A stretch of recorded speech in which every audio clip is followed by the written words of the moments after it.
Black Star Network is here. Hold no punches! I'm real revolutionary right now. Support this man, Black Media. He makes sure that our stories are told. Thank you for being the voice of Black America, Roland. Stay black. I love y'all. All momentum we have now, we have to keep this going. The video looks phenomenal. See, there's a difference between Black Star Network and Black-owned media and something like CNN. You can't be Black-owned media and be scared. It's time to be smart. Bring your eyeballs home. You dig?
Folks, today's Thursday, April 16, 2026, coming up on Roland Martin Unfiltered, streaming live on the Black Star Network. A tragic story out of Virginia, where former Virginia Lieutenant Governor Justin Fairfax shot and killed his wife before turning the gun on himself in a murder-suicide at their home. Tonight, we'll discuss how critically important domestic violence is, but also mental health, depression, the silent killer among especially black men. We have two black male psychologists joining us to explain why black men need to confront this severe mental health crisis, also highlighted by rising rates of depression and suicide. Civil rights groups are participating in a major RICO case in Kansas City against an all-white board accused of managing Westport's nightlife like a racist cartel. We'll talk with the attorney who filed the lawsuit, the president and CEO of the Urban League of Greater Kansas City. A jury has found that Ticketmaster and Live Nation operated an anti-competitive monopoly over large concert venues that took place in California. Morgan Harper, our economist, will explain how this verdict will impact your wallet. Health and Human Services Secretary Robert F. Kennedy Jr. loses his composure when Alabama Congresswoman Terry Sewell reminds him just how unqualified he is for his position. And in tonight's Shop Black Star Network Marketplace segment, we'll showcase loungewear for women who desire the unmistakable feeling of luxury and style. It's time to bring the funk on Roland Martin Unfiltered on the Black Star Network. Let's go. He's got whatever the miss, he's on it. Whatever it is, he's got the scoop, the fact, the fine. And when it breaks, he's right on time and it's rolling. Best believe he's knowing. Putting it down from sports to news to politics. With entertainment just for kicks, he's rolling. It's on go, y'all. It's Roland Martin, yeah. Rolling with Roland now. He's funky, he's fresh, he's real, the best, you know he's Roland Martin now.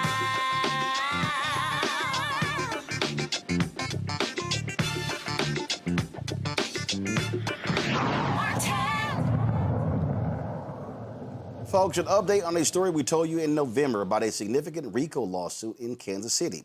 The suit involves an all-white board accused of controlling a nightlife area like a racist cartel. The lawsuit focuses on a secret good neighbor agreement, which is allegedly used to exclude black-owned businesses from the area. Currently, there are no black-owned businesses operating in this particular district in Kansas City. A coalition of prominent civil rights organizations, including the NAACP and the Urban League, has come together to file an amicus brief on behalf of the plaintiffs. Joining us now, attorney Cecilia Brown, who filed the lawsuit, and Gwen Grant, president and CEO of the Urban League of Greater Kansas City. Glad to have both of you here. All right, Cecilia, so walk us through this here. What this area of town, is this an entertainment district? What is it about this area? And so tell us about that first. Absolutely. Hello again, Roland, and hello, Gwen. So nice to see you. Yes, so the Westport District is an entertainment district, one of three in Kansas City. Happens to be most popular amongst like the younger crowds, where the other two are reserved for kind of shopping and more restaurant or concert venues. This one is mainly geared toward the younger crowd. And this is where a lot of Black people have gone to patronize and try to enjoy themselves. Okay, so how long has this been in existence? So Westport District has been in existence as many things, right, for a very long time. So it wasn't always this entertainment district. At one time, it was actually a place that bought and sold enslaved Black people. One of the buildings that enslaved Black peoples were bought and sold in is still standing to this day. And it's now the name of the building is Kelly's. And, you know, the recent evidence that we found shows that one of the owners actually has instructed security guards to target Black people. So the historical nature matched with what's going on now. I mean, it's 2026 and we're seeing the exact same patterns. So when you say instructed, is that based upon emails, things along those lines that you've discovered in discovery? How did you arrive at filing this lawsuit? Well, we arrived at filing this lawsuit based on too many Black entrepreneurs being blocked out of this space.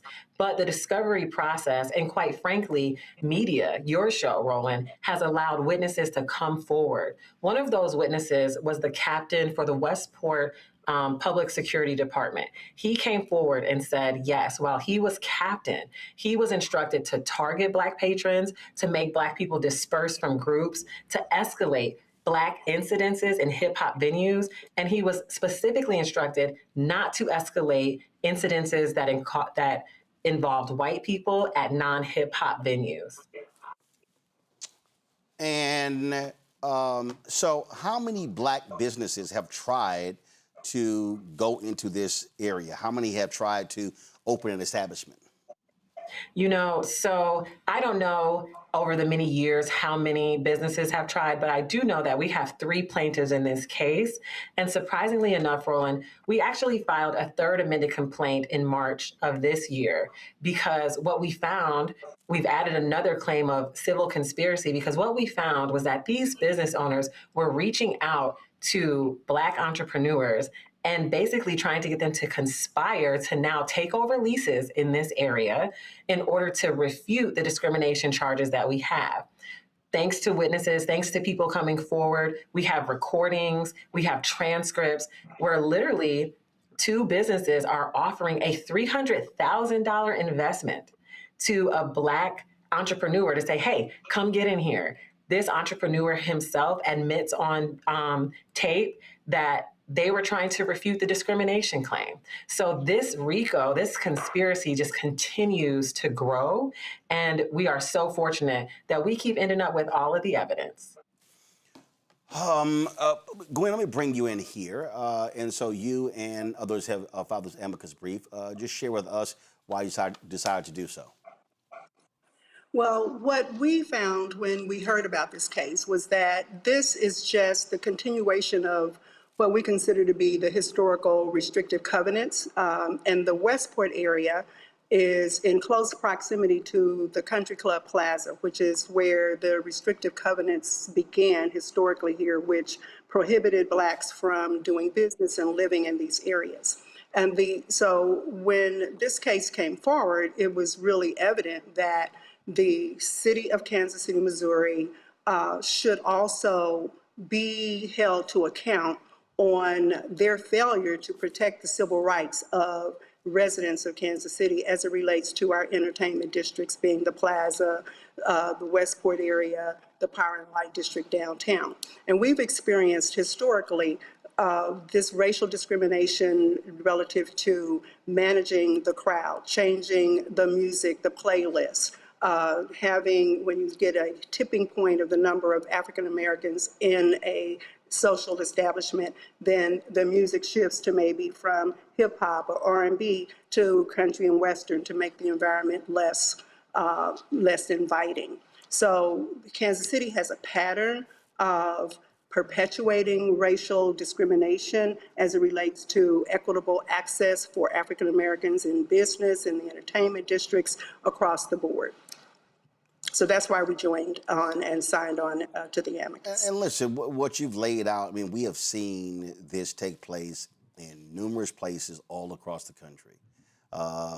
Restaurants, literally, I remember there was Houston's in Chicago, hugely popular among African Americans.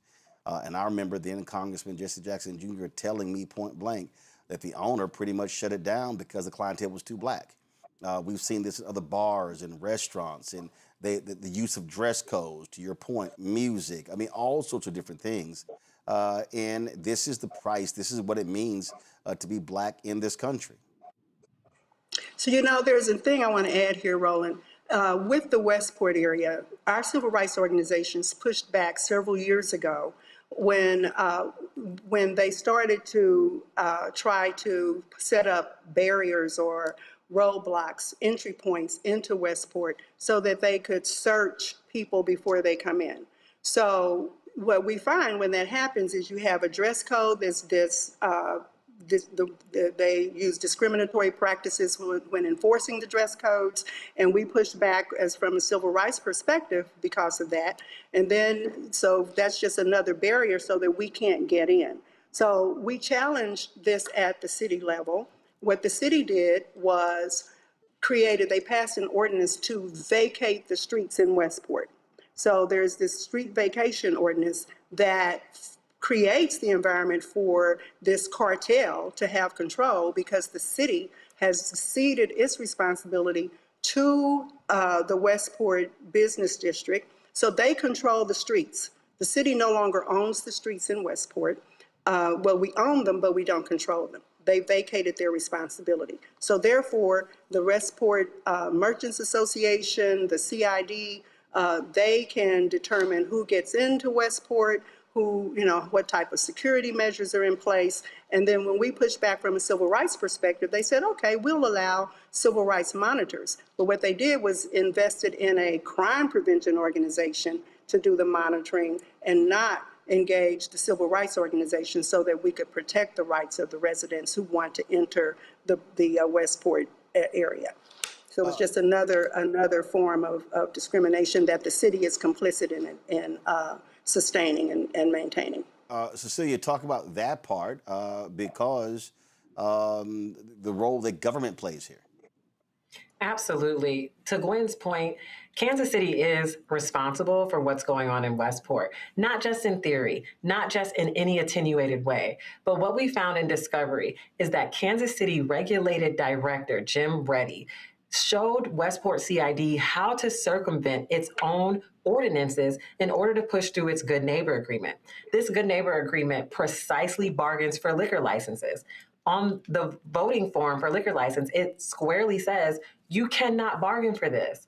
Not only was the CID and different business owners turning in this consent form lying, saying that they weren't bargaining for it, but they were turning it in squarely to the person who told them how to use these Good Neighbor Agreements to get around his own ordinances.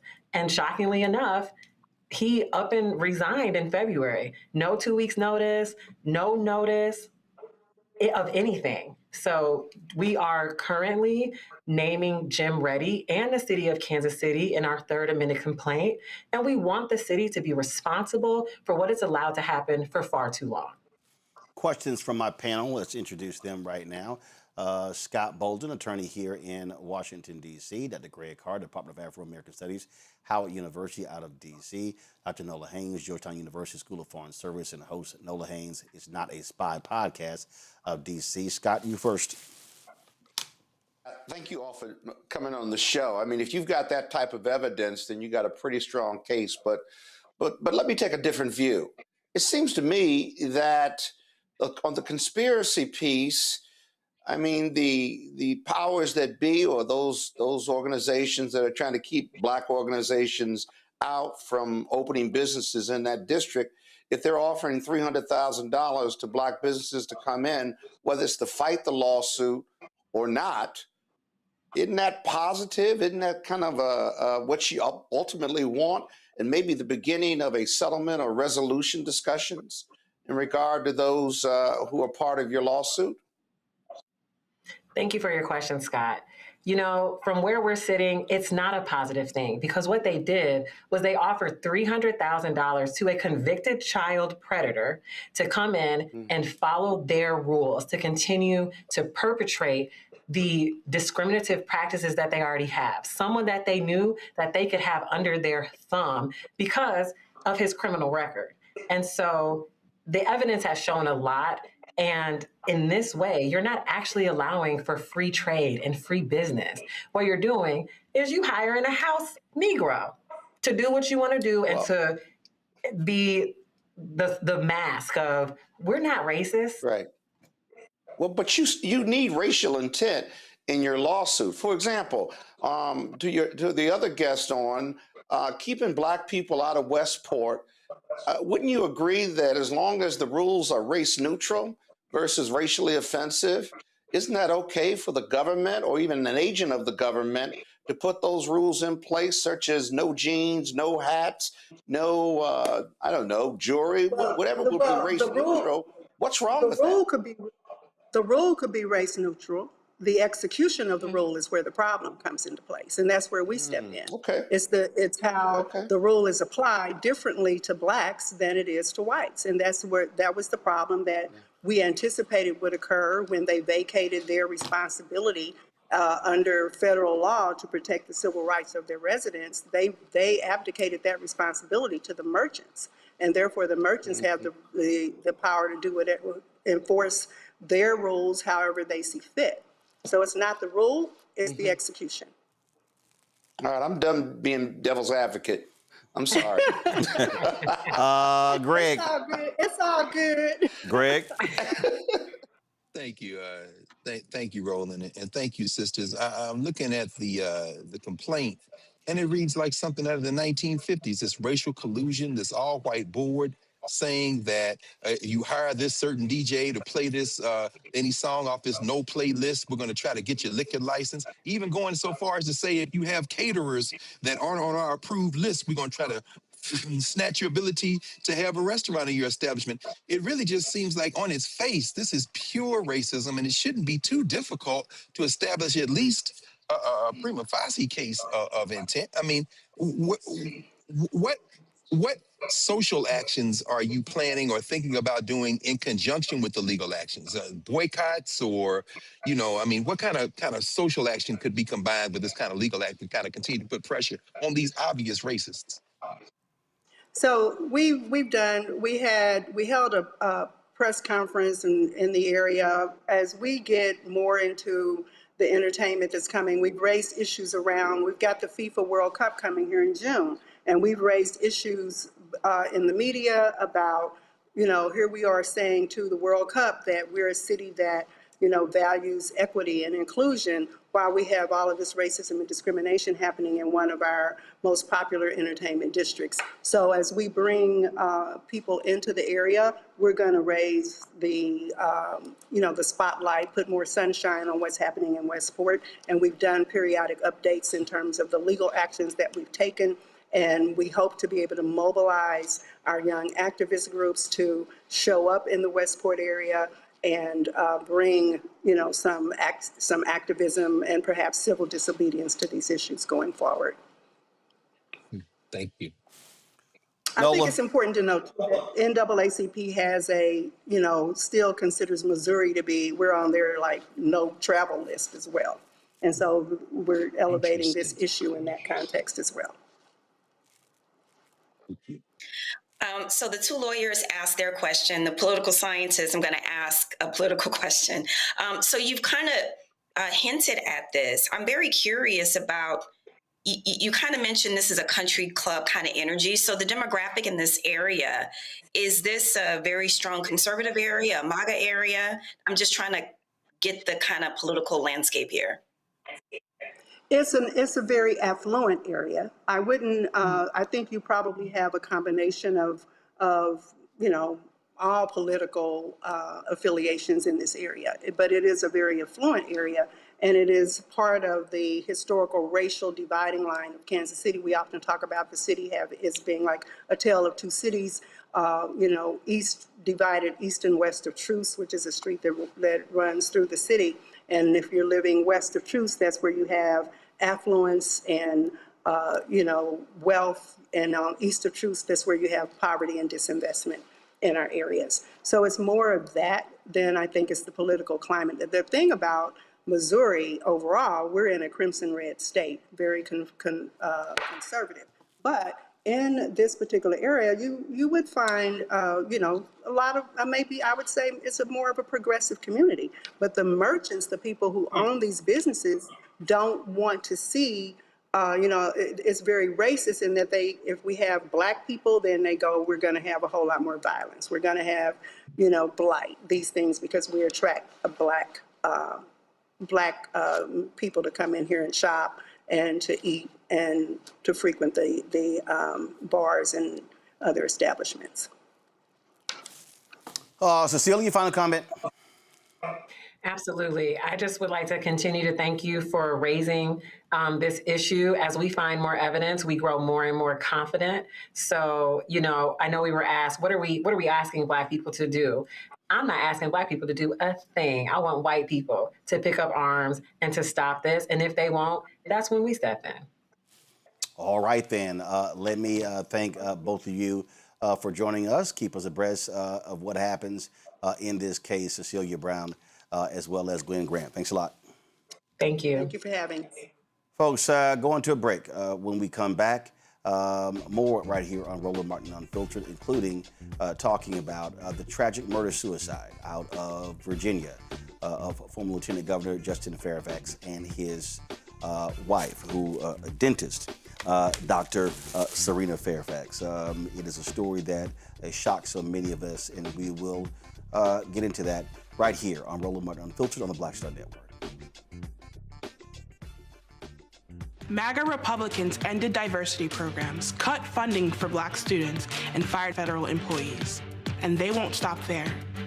Now, they've redrawn congressional maps so that they can rig the November elections. But we have the power to stop them. By voting yes for fair elections, we have the final say on who represents us in Congress. This is a temporary measure to restore fairness. They are not backing down, and neither can we. Make a plan to vote by April 21st and vote yes for fair elections. With medicine and science under attack, I want to keep you and your family informed and healthy. I'm Dr. Ebony Hilton, and I knew at the age of 8 that I wanted to be a doctor. So I studied hard and became the first African-American female anesthesiologist hired at the Medical University of South Carolina since its opening in 1824. And I always say I was made into a doctor, but I was born to be a mom. And as a new mom, wife, sister, daughter, and friend, I understand how frightening a medical crisis can be. I care for individuals on some of the worst days of their lives, and it's my mission to provide you with a safe space to gain clarity on issues affecting your mind, body, and soul. I recognize that there are health disparities, particularly as it pertains to race, and I want to help bridge the gap between you and your healthcare providers. Join me every Thursday for Second Opinion on the Black Star Network, where each week I'll invite experts from various medical fields to share the latest health news. We'll discuss topics such as the vaccine debate, mental and sexual health, medical bias, infertility, menopause, andropause, nutrition, and aging. Together with my medical colleagues, we aim to provide you with a second opinion. Don't miss it, Thursdays only on the Black Star Network. Hi, everybody. I'm Kim Coles. Hey, I'm Donnie Simpson. Yo, it's your man Deion Cole from Blackish, and you watch Roland Martin Unfiltered.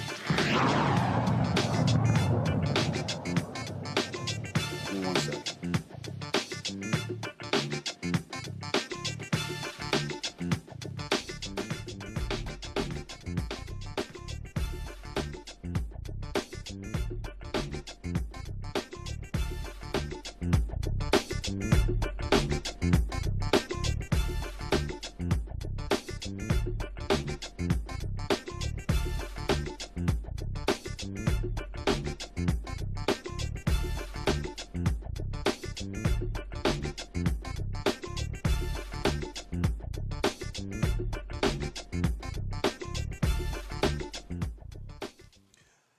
Folks, this morning, I got a phone call regarding some business, and I was going to go back to sleep, and I said, don't check your text messages, because you know it's going to keep you up. Well, I did, and I saw literally 8 to 10 different text messages that had Justin Fairfax in it. And I immediately thought, my goodness, did something happen to him? Was it an accident? What went on? And then when I opened those text messages, I saw the news that it was a murder-suicide, that the former lieutenant governor of Virginia, Justin Fairfax, shot and killed his wife, Serena, several times in their home in Northern Virginia. Police are calling it a murder-suicide. Fairfax County Police Chief Kevin Davis said the couple's divorce more than likely triggered this incident. So far, what we know is probably what you all know, and I don't think it's a secret that there's been divorce proceedings that have been ongoing. From what I understand in this early stage, former Lieutenant Governor Fairfax was recently served some paperwork associated with an upcoming court proceeding. That apparently led to this incident last night. Both of their children, teenagers, the boys older than the girl, were in the house when it happened. So that's horrible news for the family. Certainly a traumatic event for those children to live through. But we know that it all kind of culminated last night when Justin Fairfax shot several times, and killed his wife, ran to a different part of the home, and then killed himself with the same firearm.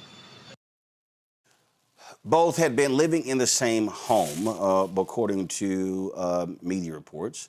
As they were going through this divorce and custody battle, he lost custody of his children and was being ordered to move out of the home by April 30th. A number of people who knew them well have been posting their thoughts and as to what actually took place today. Sophia Nelson, who book author, she posted about how she often talked with Justin Fairfax over the last several years, and she talked about depression, what he was going through and dealing with. And she posted this 7-minute video on social media. Listen. Hey everybody. I wanted to just hop on and make a short statement because tweeting will never be able to say how I feel. First and foremost, I am heartbroken and devastated for the Fairfax children.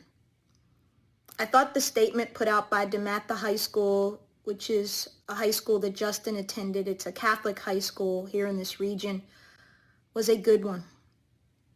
That was the Justin we all knew. The guy full of hope and promise and gifts and possibilities for his future.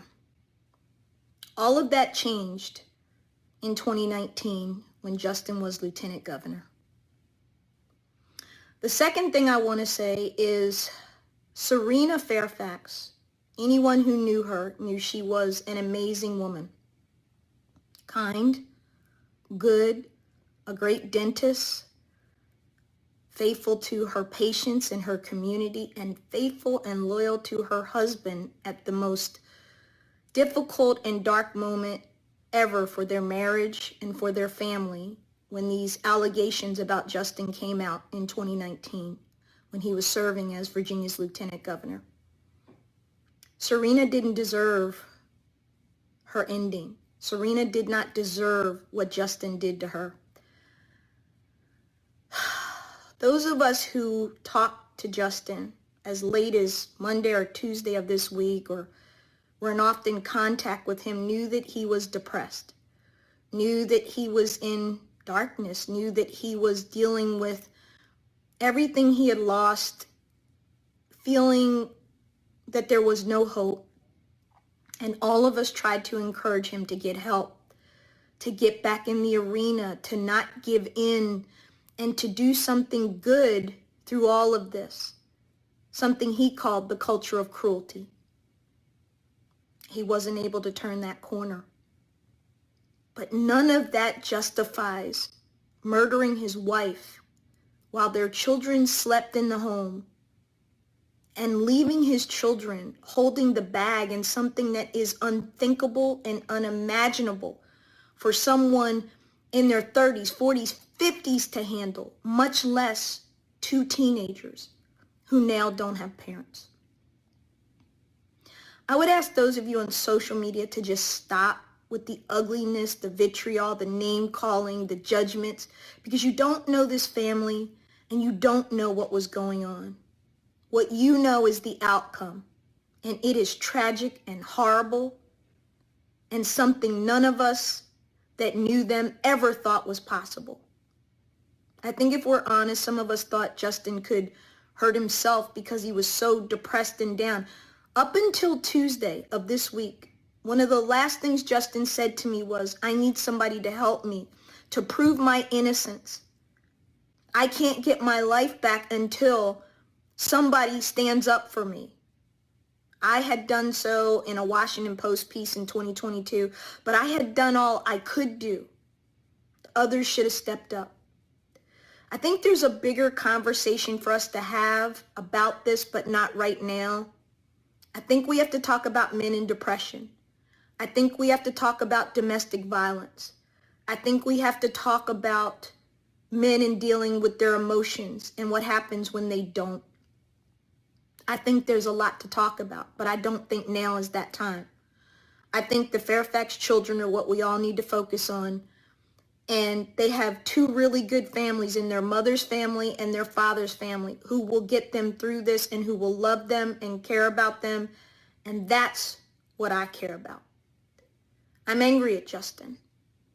I'm in shock. I'm appalled. I don't know what to say. I keep asking, what more could I have done? How did I not see this coming? We're all asking ourselves that. We're never going to get an answer. But I want to be unequivocal to those of you, again, who are really saying unkind, nasty things about those of us who knew Justin and were his friends and who loved him and cared about him and who were trying to get him on the other side of this. There is no excuse for what he did. It is unconscionable, immoral, wicked, vile. Give me words. But none of that's going to bring Serena back. And none of that's going to bring Justin back. I pray for those kids and I pray for healing for them that's supernatural because they're going to need it. Because this is one of those things that's going to be with them for the rest of their days. They lost two parents in a matter of moments in a horrific way. And I pray that the community cares for them and that all of us will care for them. Lauren Burke, thank you for your faithful service of years as Justin's publicist and as a dear sister and friend. You and I went through a lot together in trying to get this brother back together and get his life together. And I know we've talked and we're both struggling with this. I can't imagine how his family feels. I can't imagine how his fraternity brothers feel. And to Serena's family and to her friends and her community and her employees, my heart hurts for you. She was a wonderful woman. I had the blessing of meeting her. Quiet, gentle, good, a great mom, a good woman. She did not deserve this. There is no excuse. There is no justification. It's just horrible. I'm thinking about you and I'm thinking about us all and praying for healing. And I pray that we take something out of this, that we really need to rethink our public discourse and our public life and how we handle politicians and people who run for office or people who are in office. They're people too. And they have wives and they have children, or they have husbands and they have children. We need to think about that. That's all I want to say for now. God bless you and God bless the Fairfax kids. So I knew both Justin and Serena. I knew Justin more. He'd often been on my show. Justin was an Alpha fraternity brother. He also was a Sigma Pi Phi fraternity. We were in the same chapter, Beta Nu. He obviously came on the TV One show when so remember, he ran for Attorney General in Virginia, lost, got more than 600,000 votes, then ran in 2017 for Lieutenant Governor, shocked folk and won. And I remember national media were not paying any attention to him. And then all of a sudden he won, that everybody wanted him. He came on my show first. He said, you were interviewing me before the rest of them did. And we brought him on. And that was the interview when he came on the show. And he was 48 hours away from becoming governor of Virginia when the blackface scandal regarding Governor Ralph Northam came out. And that's when the sexual assault allegations first dropped, that he had forced a woman to perform oral sex on him. He said it was consensual. And then there was a second allegation that came out of Raleigh, North Carolina, when he was a student at Duke. There were never any criminal charges. There was never any civil lawsuit. There were black female DAs in Boston and Raleigh who said, if a criminal complaint is filed, we will fully investigate it. That never happened. So one of the things that Justin could not let go of, he felt there was never any due process. I can tell you, he came on this show to talk about it. He talked about it personally. I look back at the text messages. We last texted March of last year. His nickname for me was Legend. He would always call me Legend. Serena texted me last year. She recommended me to be the commencement speaker at Norfolk State University. And she was sad and they picked somebody else. And I went back and I'm looking at those text messages. And we last texted, she sent me a story from Chicago Defender in September. I was not aware of the divorce, was not aware of this custody battle. But I do know, as Sophia laid out, the pain, the burden, the anger that he had because he couldn't prove his innocence. He wasn't found guilty. Law firm that he worked with fired him. Could not get hired anywhere else. And so even when he leaves, he ran for governor in 2021, came in fourth place in Democratic primary. Here he is, his wife, an accomplished dentist, professional in her own right. Again, you see these two. You're thinking happy couple. But everything that transpired from 2019, it was, as Sophia said, it was as if it got darker and darker and darker and darker. I talked to people today who absolutely tried to help. And when you see these stories, it is beyond selfish. I know he loved his kids. I know she loved their kids. But Justin's action takes the mother of those kids. Those kids also don't have the father. Now you're seeing the New York Post put out some story regarding documents and talking about financial issues and alcoholism, all sorts of different things along those lines. And the reality is his life was not over. He was being talked about. I mean, he was lieutenant governor. The governor could only serve for one term. Folks were already saying he was going to be the nominee. He would have been for the next term. Before, when Glenn Youngkin, that race, many said that should have been Justin Fairfax. People were saying that he could potentially run for president one day. All of that was lost. But the reality is, his family wasn't lost. And so the question is, how do you deal with that? How do you deal with it? And I'm purposely having tonight two black male psychologists. So let me explain to you why. When the Chris Brown, Rihanna domestic violence situation happened, I was at CNN. And every conversation I saw on national television, it was women talking about domestic violence. And I kept saying, okay, if men are committing domestic violence, why are we not having the conversation with men? We just did the story of the sister in Coral Gables, not Coral Gables, I'm sorry, the town in Florida, shot and killed by her husband, brother there. He's been charged with murder. So when I was at CNN, I said, and so I remember I wanted to book Kevin Powell because Kevin Powell had openly written about committing domestic violence and seeking treatment. And it's interesting, the producers didn't want to do that. They didn't even want an all-male panel. And what's crazy is that the producer of the segment is now the president of MS Now, Rebecca Cutler. And what was interesting is that 3 weeks later, Oprah had Kevin Powell on the show. And I was like, well, clearly he was good enough for Oprah, but he wasn't good enough for CNN.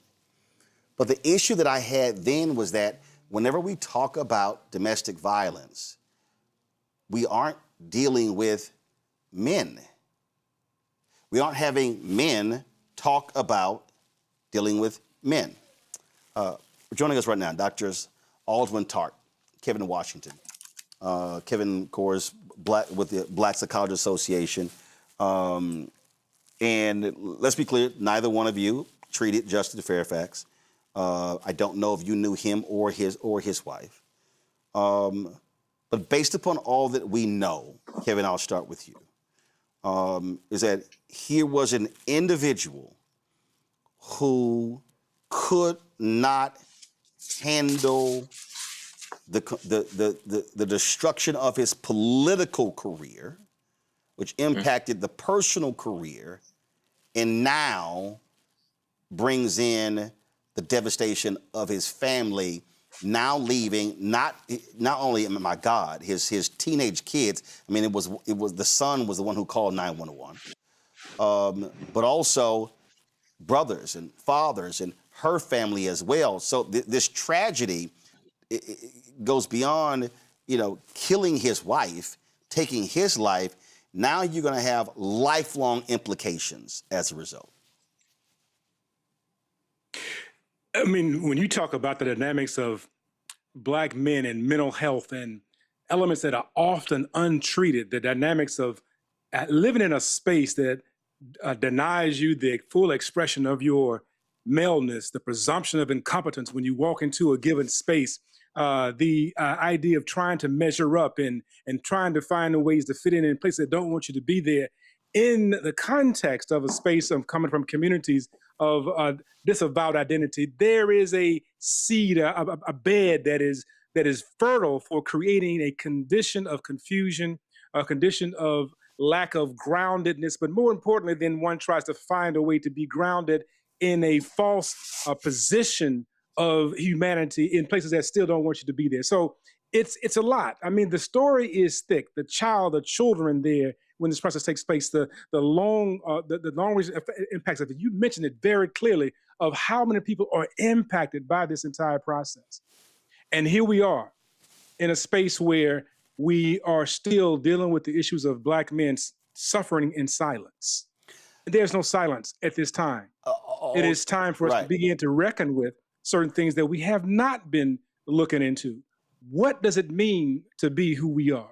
What does it mean to be denied the full expression of your humanity? What does it mean to be questioned when you walk into a space, to modify your language, to soften your voice, to sound a certain way to be acceptable? And who bears the brunt of that?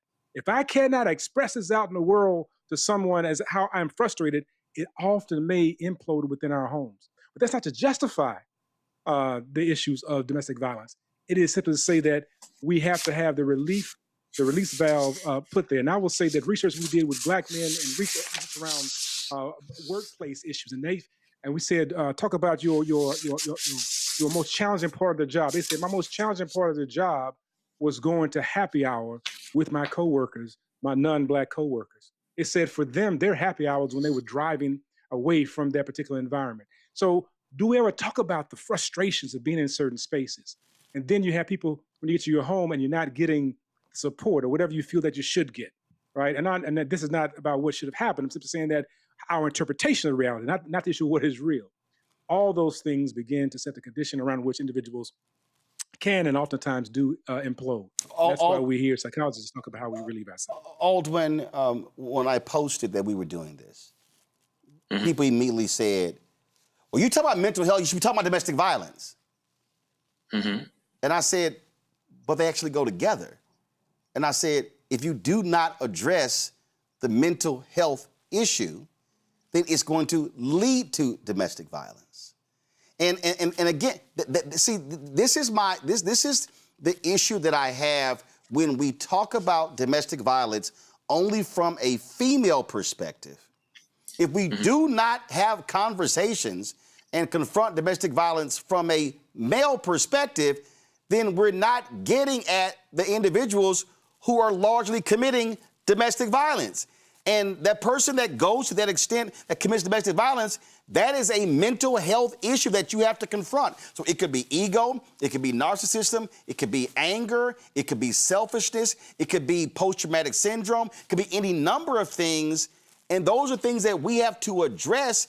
And all too often, we're not having those conversations specifically with and about men, especially Black men. I mean, when we look at the case of Justin Fairfax, I mean, I think any, clinical psychologist is able to see that he had all of the markers for all the risk factors that you don't want to have. All right, so let's make this specific for Justin. All right, so we call this the fallen high status Black man. All right, phenomenon. So think about who he was, a public figure who lost it all publicly. All right, so you had the pending divorce, the pending loss of his children, what that looks like for his political career. Right, we have the alcoholism, the daily alcohol use. We have the buying of the gun. We have the political demise, right, and what we call like a narcissistic injury cascade. So we have the sexual abuse allegations, the political defeat, the IRS. The only reason I'm saying this is that if we're into his world, this is a lot for anyone to handle. And when you're a public figure, it makes it even worse. And when we start talking about Black men, there are times in which we feel like we're supposed to just cowboy up, struggle through it, versus say, hey, you know what?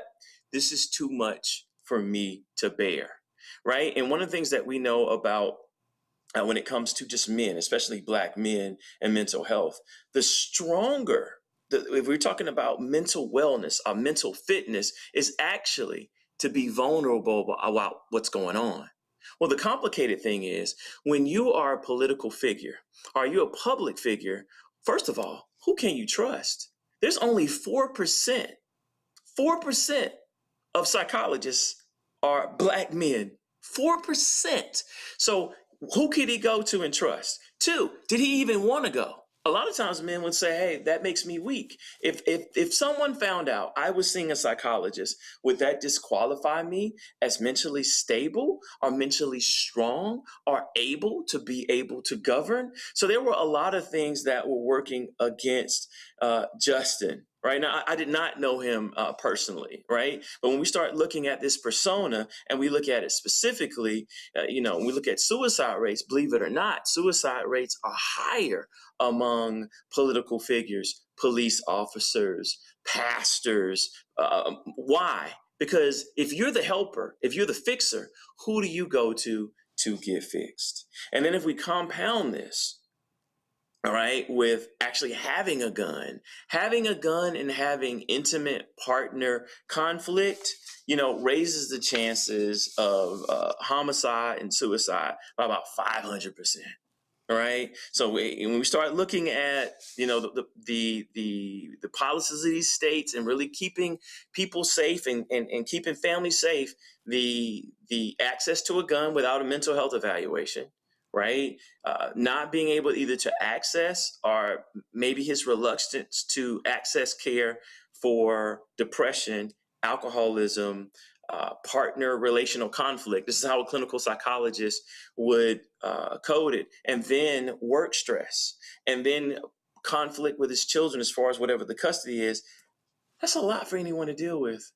So when we look at this, Black men absolutely have to sit down and talk and be vulnerable and say, this is too much. Why?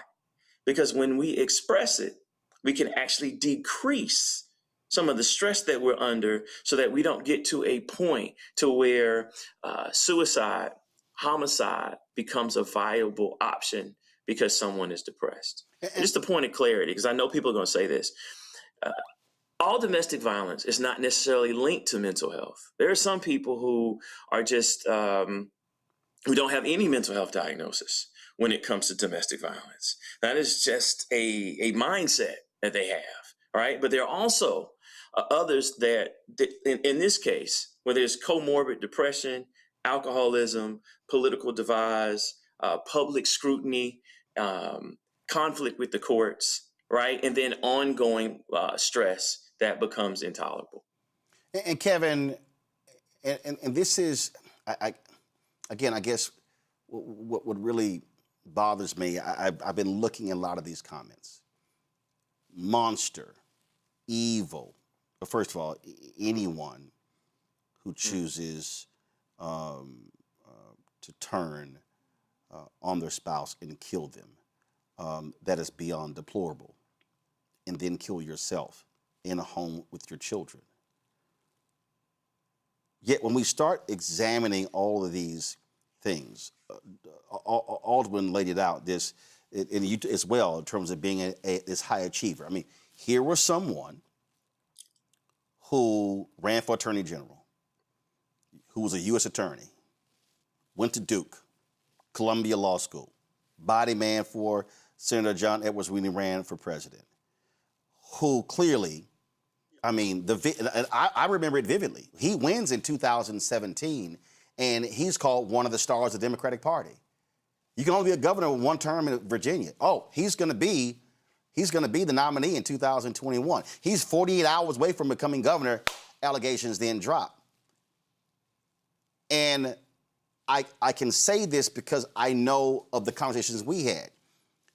What drove him crazy, was so angry, is that he couldn't prove his innocence, nor was he found guilty. And so he was sort of stuck in this no man's land. And when he was like, I want the FBI to investigate. I want there to be, I want somebody to, he wanted absolution, never could receive it. Loses the job. Now all of a sudden, you're going through a divorce. Now you're in a custody battle. Now you're ordered to leave the house and you lose custody of the children. Kevin, is that a person who goes, I've lost all of this, now I'm losing the one thing, the two things that I still had, that was a wife and family. And so, and again, I'm not saying put us in that person's mind, but walk people through what that means on an individual to deal with. So when you have these events that take place in our lives, we have to think clearly about the limbic system, which comprises of the amygdala, the septum, and the hippocampus. And these deal with our issues of rage and emotions and fear and frustrations. And so when these neurochemicals start to move within our system, the regulation of emotions becomes very dysregulated, right? And when you begin to find ways to normalize yourself or to humanize yourself in spaces such as institutions that you attend, Duke, or the occupation that you ascribe to, law, or the law school that you attend to, right, or your position, your status, and those things begin to provide a buffer for you against the other things that can be causing you some psychological disrepair. And all of a sudden, your buffers have removed themselves, and the place where you often found solace, right, the peace, the structure. Most men say the only thing I desire when I return home is peace. And so when that's disrupted, then you have the issue of the deceptive rage, the idea of rage, the idea of the poor judgment. And so these behaviors are endemic in a process around which one feels like they've lost it all. My buffers are gone. And so it is imperative for Black men to find themselves and find their identity, not in the wombs of women, not in bottles on the wall, not in the things that they smoke, but they find their value and worth in the essence of what it means to be who they are. And that's where therapy comes into play. But I want to say this also, it's critical, because there are different forms of domestic violence that often get overlooked. And many times domestic violence that is verbal gets overlooked because there are no wounds. People then suggest that the words are not the things that are important to us. But I assure you that everybody listening has had some word spoken to them that has presented them with some type of emotional, psychological scar that has not been healed. And oftentimes relationships have these particular rubs that take place, unhealed, unresolved scars that were verbal, they were very penetrating. And whereas women may often resort to retorting verbally, men typically take things to the grass, take it outside or whatever it is, right? And this is just a generalization. This is not saying this is for everybody. It's not absolute. So we see the difference in how we resolve issues and challenges. And so you see the actions here. So as you suggested, the fertile ground was set. The reality is, do we know who we are? Can we identify ourselves in alien places? And I submit to you that it's difficult to do so. And as a psychologist, the issue is about normalization. How do you get back to yourself? And as my dear brother said, it's like this: therapy is to the soul or spirit as a cast is to a broken bone. It provides the structure for the healing to take place. But if the medical professional does not have any knowledge of what was the original structure of the bone prior to its breakage, then the cast that will be placed on that broken bone can be ill placed, and therefore you have an ill-formed healing process. If the individuals were not clear about what it meant to be Black and Blackness and what it means to be a Black man and what are some of the things that are disruptive, then the type of therapeutic intervention that is applied can be disruptive. And many times that is one of the reasons why Black men don't find themselves in therapeutic sessions. Not only the issue of safe self-facing stuff, the idea of how do I save my face, but also do I believe you understand what in this hell is going on? Not the issue of hell in the sense of a profanity piece, the issue of as I'm dealing with all of these hellacious issues, these voices, these thoughts, these ideas, these conflictual phenomena, this reality. Do I believe that the person I'm going to sit across from has the capacity to understand and the wherewithal to not only hear, listen, but also understand deeply the essence of what it means to be me, and then to begin to set me on a pathway for the healing to take place? Panel, get ready for your questions after I ask this question of Aldwin. I was texting somebody earlier who said that this person said they know several men who are going through divorce who are still living in the home. I went through divorce in 1999, tried that for a month, didn't have kids, but I was like, no, I can't stay here. As I was sitting here just thinking about and just, again, I mean, the whole day, just talking to people who knew both of them, but talking to people who were dealing with Justin and trying to help him out.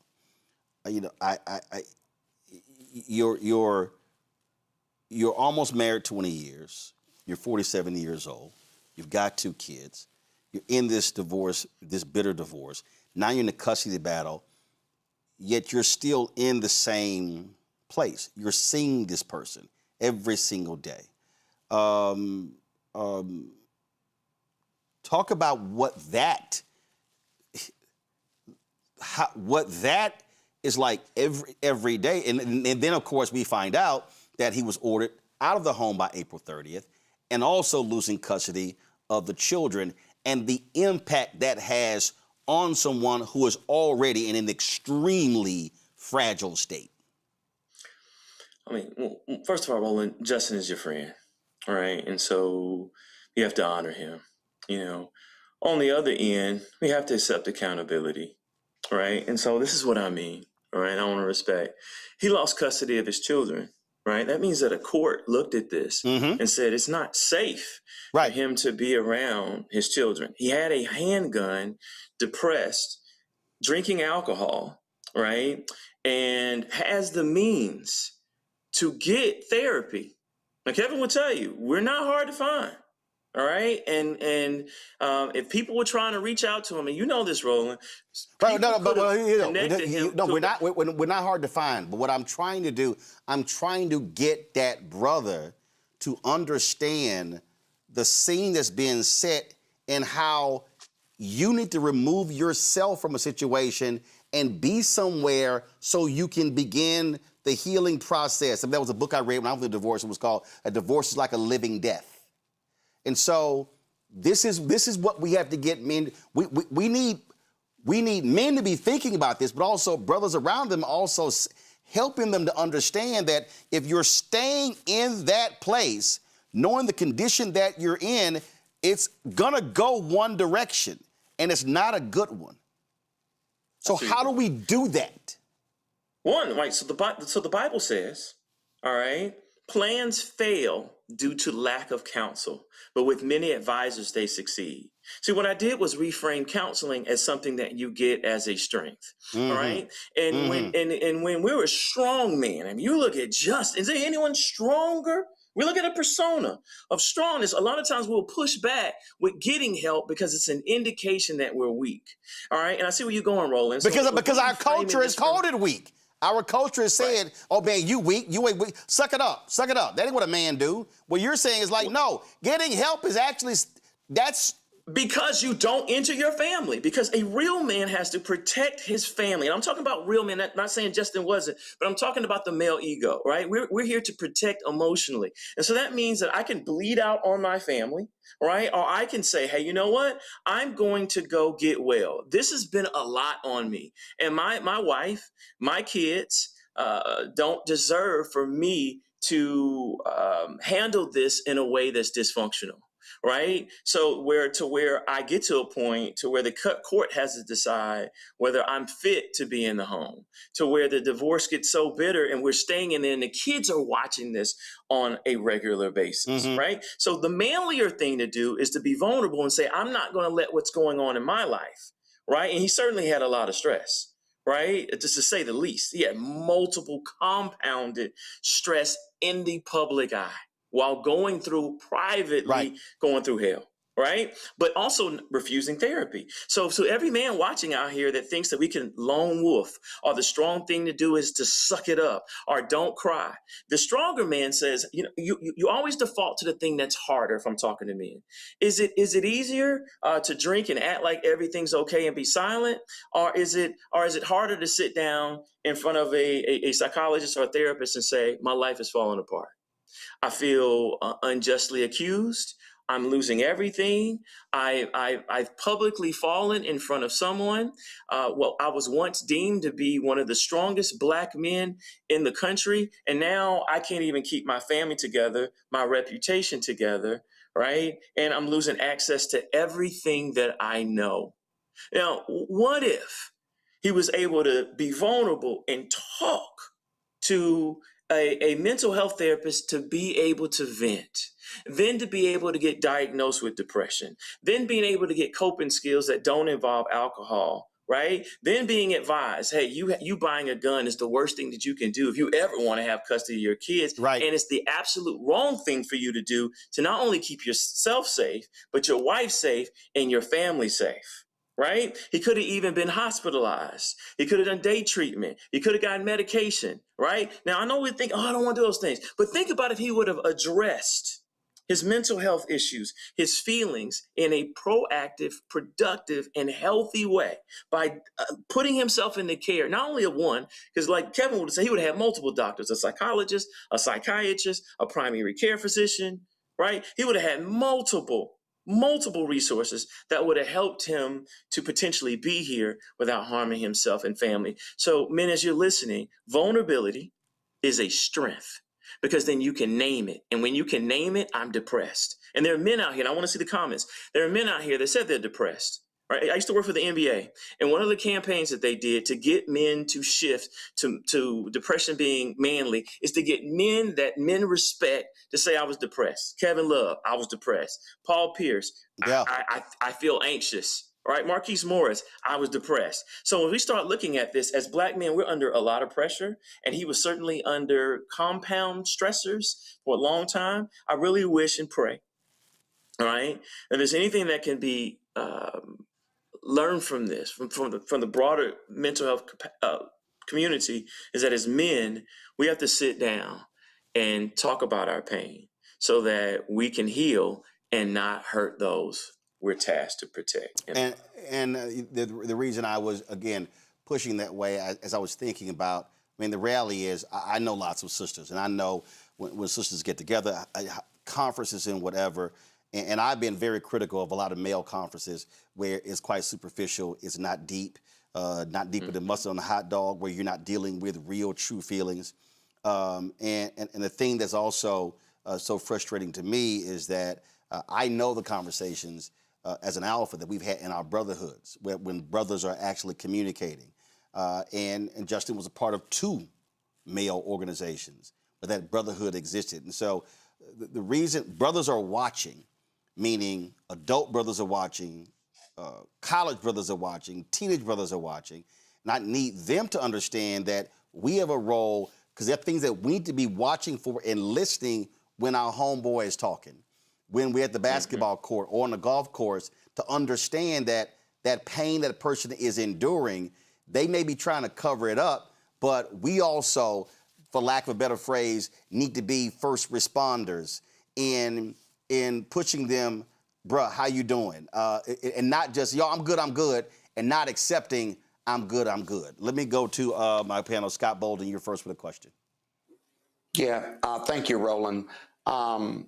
Justin was in our same fraternity, Sigma Pi Phi. He was a political friend. The Justin I knew was a fighter. He came to me professionally for what, Roland, you just said, was to find vindication, his due process. When I say he was a fighter because he wanted to sue the two women in the middle of this Me Too movement because he had lost everything that you all have talked about. We weren't retained. I wasn't retained for that lawsuit. Can't remember whether he ever filed that lawsuit. But he was a fighter, but it was a deeply seated loss for him. You know, men, and there's a question coming, men evaluate themselves all the time on the external. We provide, we profess, we protect with our families. We're judged on money, job success, so forth and so on. But the one part I'd love to hear your comments on from both doctors is, it's for me to get to you and to say, this is going to help me, right? I've got to be convinced as a man that you can help me. When men say, I don't need to go to counseling, I'm not going to counseling, it's because that's not going to get me a job. That's not going to pay my bills. That's not going to get me my family back. That's not going to do anything that I need to fight my way out of this craziness that's put me in a depression. I've got to be sold on that this is going to help me in those 5 areas, because if that doesn't help me in these 5 areas and I'm just talking and you're going to give me some coping mechanisms, that's all well and good. But if I'm a high achiever, right, then I'm looking for solutions, because men are about solving problems. Justin was a lawyer, so he was about, his core was, I got to solve these problems. How to get my political life back, my family life. I got to have a job. I got to pay bills. The bottle ain't helping. The drugs aren't, whatever. That's not helping. So doctor, you two doctors, if you can tell me how that's going to help me solve those 5 problems, then I'm coming to see you. But you can't tell me that, then I'm going to keep struggling and I'm going to keep trying to figure out a way to solve these huge problems I got that I arguably, in my mind, had nothing to do with, other than I had consensual sex with these 2 women and my political career is over, where I don't even think I did anything wrong and I don't have any judgment or due process. How do you get Black men with that as a circumstance or context, right, to say, yes, I'm going to go get counseling? Because you can say everything that you said, but what I'm talking about is convincing them to do that as problem solvers, and how we value everything on the outside of our lives. Society values that, and we've been taught at our core to value that. I mean, so that is a phenomenal question, and you're asking it like a high achieving dominant male, right? And what I would say is that it happens every day. This is what psychologists do, but because we've never seen it, we don't believe that it works. So there's not a lot of trust. I can tell you who does know this: Black females, because Black females go to therapy at a rate 2 to 3 times as Black men. When they're going through things, they're sitting down and talking about, I got laid off with DEI. You know, I'm going through a divorce. This is tough on my children. And they are utilizing the services. And that's why Black women, all right, have the lowest suicide rates of anyone in the country. All right. And so when we start looking at this as man and say, I'm going to do this on my own. If this is not going to pay the bills, I'm going to do this I'm going to drink. I'm going to, not in the case of Justin, I might retreat to sex. I might retreat to fighting. I might retreat to withdrawing. I might retreat to just being by myself. And what we know about isolation, when you're by yourself and you're not expressing it, all you're doing is getting angrier. All right. And what you're beginning to ruminate. All right. And so he created this idea of what he was going to do beforehand. All right. He had the gun. All right. So when we start looking at this, these thoughts are, and anyone that would tell you about the progression of suicide and homicide, a lot of times people tell you they have thought about it. Right. This is why a lot of states don't allow you to be able to get a gun without a mental health. In fact, Alwyn, he had said that to several people. Yeah. So when we look at it, so the benefit here is, and this is where we have to see, right? You have to actually see it, right? So when you sit down and say, you know what, I feel stressed. I don't know what's going to happen in my life. And you are vulnerable, all right? That is a form of self-expression that is actually decreasing your level of stress, right? This is why we vent. So when we start talking about the treatment model, Kevin will tell you, part of it is communicating and expressing so you can express versus suppress. See, when you suppress all these emotions and you act like everything's okay, Roland, you going off at people at work. Kevin's going off at people at work. I'm nasty towards my wife. I'm quick tempered. Right? Why? I'm really stressed. And my emotions, there's a book called The Body Keeps Score. My emotions are keeping score, that everything is crumbling around me. Right? But if I can't express that in a safe space, well, I don't even have to trust a therapist. I can just trust that they tell my business, they can sue. So this is the safest place for a Black man to be, because we can't talk about publicly. Kevin couldn't be on this show if we treated Justin. Right. That would be a violation of his HIPAA rights. So you have a safe space to be able to talk about how you feel, and then someone to be able to diagnose you and then help you treat depression. So what we're saying is that doctors don't know how to treat depression? Absolutely we do. We do that every day. And there are men out here to say, yeah, I went and got therapy and I'm no longer depressed because I was able to talk about my pain, reframe it, get treatment. If I need medication to help me to think clearly, to stress, de-stress. And also, here's a precursor. Men who do not sleep that's the number one predictor of suicidal ideation is people who have not slept for a period of 1 month to 3 months consistently, because sleep deprivation drastically changes, all right, your mood and your ability to think clearly. It's so strong. This is how people are tortured. Sleep deprivation is one of the number one tortures to get soldiers to be able to tell. That's how powerful it is. So when we're so stressed we can't sleep, man, if you're watching this and you can't sleep and you haven't slept, for a period of 30 to 45 to 60 days consistently, all right, you are driving yourself to be more depressed and anxious. So the question I'd ask as I wrap up is it better to have these things get worse? Or is it better to sit down and talk to someone about how you're feeling so that, one, you can express yourself, feel supported, have someone strategize with you, not only give you coping mechanisms, but help you treat your depression, right? And possibly give you something so you can sleep, so you can be in your right mind. Kevin, you going to weigh in? Dr. Tart just mentioned was about the issue of cortisol levels. They get increased. Adrenaline level, and as a result, then it disrupts the entire sleep cycle, which disrupts our cognition, our judgment, and so forth. I want to say this. I say this also, Dr. Tart, is that we understand that women can be together, and understand that men do together in general. What I mean by that, classic example: women can get up and say, "Let's go to the restroom together." It's not a thing that we would do as a man. Say, "Hey, let's go to the restroom together." It's not a thing. And so Roland was spot on when he suggested this idea of how are we responders around the things that we do together, right? And so one of the things we have to do a better job of as therapists is have a presence in spaces where we are doing together. We will fix a car together. We will play ball together. We will do a lot of things together. And inside of that doing, it oftentimes is a moment of being. But we miss the being moment because then we don't know how, as Roland said, to then pare down what is really going. Man, how you doing? Oh, I'm all right. No, not really. How you doing? Right? Right. What's going on with you? And allowing people to go down to the next level. So what are some of our doing moments? One of the things I found out is men engage in cigar smoking. It's not one of my things in totality, but I started developing some intrigue around cigars, right? And so we have a podcast called When the Smoke Clears. And When the Smoke Clears is about men coming together and sharing things like what's happening with me around the context of divorce, context of child separation, and so those kind of things. And one of the things I do is whenever I have a young person that comes into my space, or an older person, doesn't matter who it is, and they'll tell me a narrative around what's going on with them. And they may mention, this is not a professional conversation, this is just us talking. And they'll say, hey, let me tell you what she did or what she said or what happened. And this is the narrative. And I'll stop, I'll start laughing, and I'll call another brother. And I'll say, listen to this. And I'll just hold the phone up, and he'll say what happened. And that person will start laughing.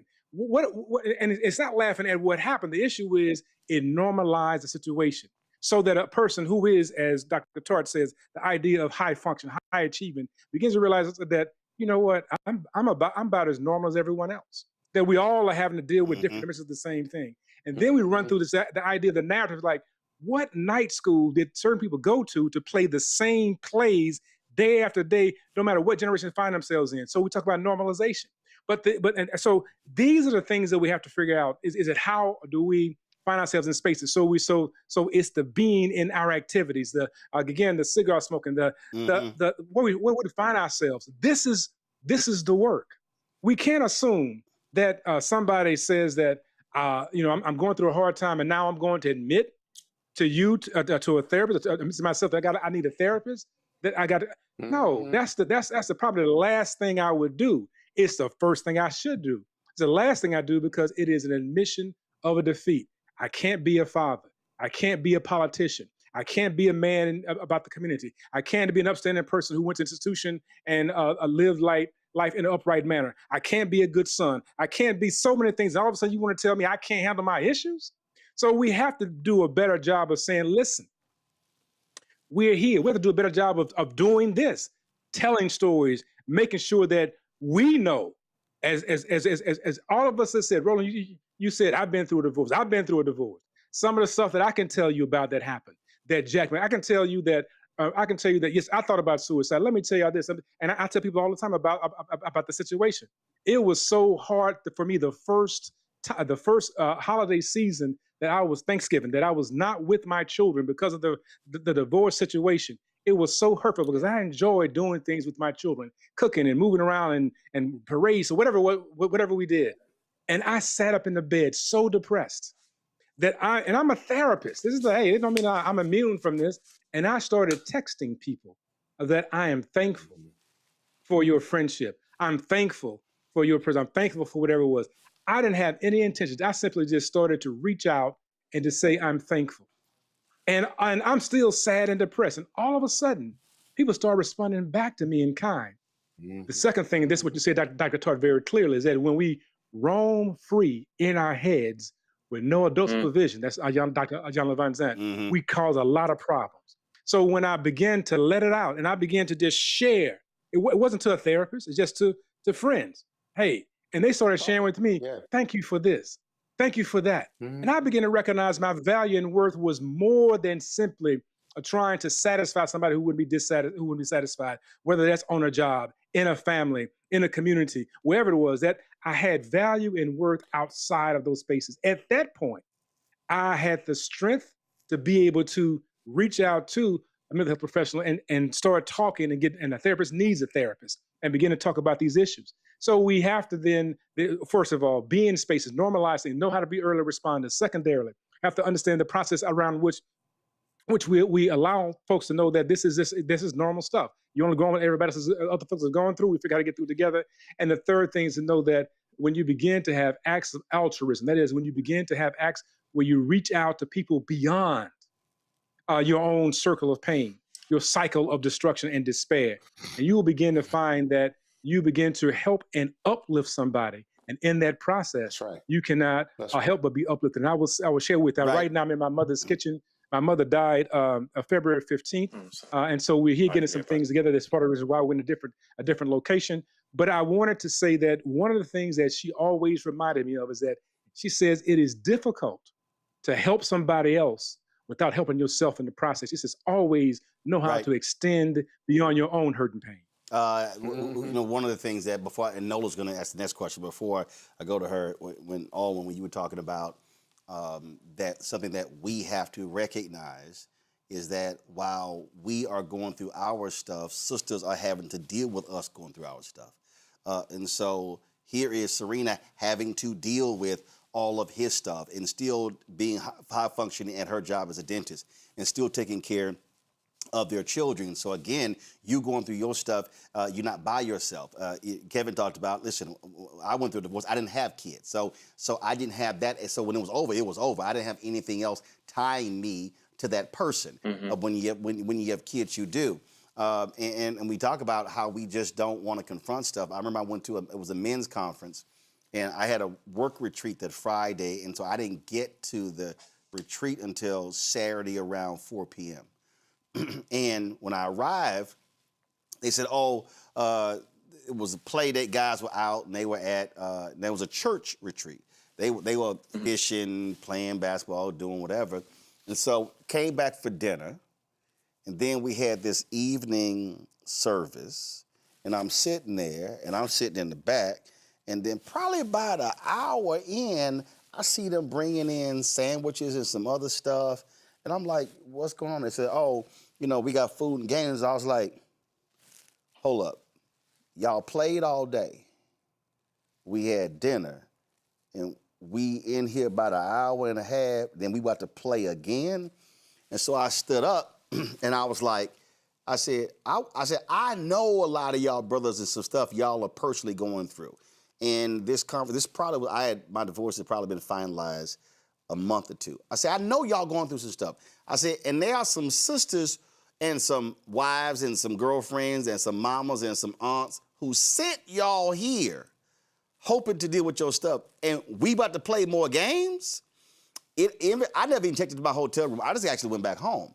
And so one of the criticisms that I have oftentimes is that to the point that, Kevin, when you said being and do, that brothers, when we get together, we are playing games, we are doing activities, but ain't no conversing going on. We ain't going deep. And we had a brotherhood reunion at Texas A&M a number of years ago. And I remember the young brothers said, hey, man, so the AKs are coming by and our girlfriends coming by. And the brothers looked at each other, they were like, hold up, that's not what a brotherhood is. And we said, hold up, turn the music off. First of all, tell them they can't come. And we ended up having a brotherhood. We said, we need to show y'all what a brotherhood is. And a brotherhood is an intense, emotional, spiritual thing. We were there from 8 p.m. to 7 a.m. And it was about dialogue. It was about, trusting in the same space. And so that's what we have to deal with. And so, again, I know there's some people who are upset, who are like, well, they wanted me to focus on some other stuff. They said, well, you can't just be focusing on Justin. I said, but I got to focus on the person who committed the crime. I got to focus on the person who committed the murder. And then in order to deal with, because I'm trying to keep other brothers from doing murder-suicides or beating their wives or girlfriends. And so we need to get to the root of what men are going through so we're not having these conversations. And there's no disrespect to sisters, but the conversations like this cannot be all female-driven. We have to confront what these men are dealing with and what they are unwilling to talk about, share, get therapy, because if it's a continuing problem, then we got to figure out why it's a continuing problem. And I think we fundamentally believe is that we're not having the dialogue. And as I said, we're not being first responders, being attentive to our brothers and our cousins, and when they call us and the sighing on the phone and you can feel the heaviness, and then we just excuse it as, oh, he tired. Nah, it's some other stuff. Nola. You're right. I mean, it's really quickly, well, 1 second. I want to go to Nola, and then I still have Greg. Nola, go. Thank you. This is a heavy conversation. And also for the audience, we're going to move Morgan to tomorrow in our Shop Black Star Network because I wanted to give this more time to breathe. Nola, go. So Scott, got to push back because I'd argue that women as chief problem solvers, we seek help because you can't walk around injured. That helps no one. But my question is this. I teach on a college campus, and there is an uptick in accommodations. And I'm listening to this conversation very carefully because all of this impacts all of us, right? It impacts the family, it impacts friends, it impacts everyone. I didn't know Justin, but I met him several times, but I didn't know him, and I'm sitting here in shock. So I can't even imagine the people that were close to him, how they're feeling right now. So we're having this conversation about diagnosing the problem. What are some of the fixes? What are some of the movements to get men interested in therapy, which I know for a fact the last 3 years of my life have been a complete living hell, and without my therapist, I wouldn't be here. So I know how important therapy is, right? So what is the movement here? Because it isn't just impacting the kind of man that Justin was. It is also impacting the young men that are growing up to be the Justins. So how does this become normalized? What is the plan? What is the movement here? I'm going to say this before Alwyn and Kevin jump in. This is what I'm going to say. And this is what I say to brothers, and I've actually said to sisters. I remember sister telling me, my job is my life. I said, so if your job ends, you just fall out and die? And what I say to a brother, young brother, older. First of all, you are not defined by your job. You are not defined by your paycheck.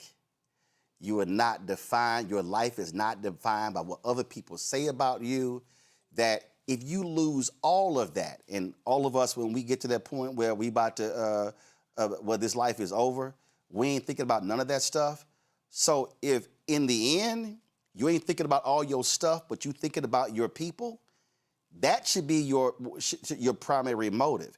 And so it's helpful for us to, as we talk to brothers, to get them to understand all that provider stuff, spiritual covering.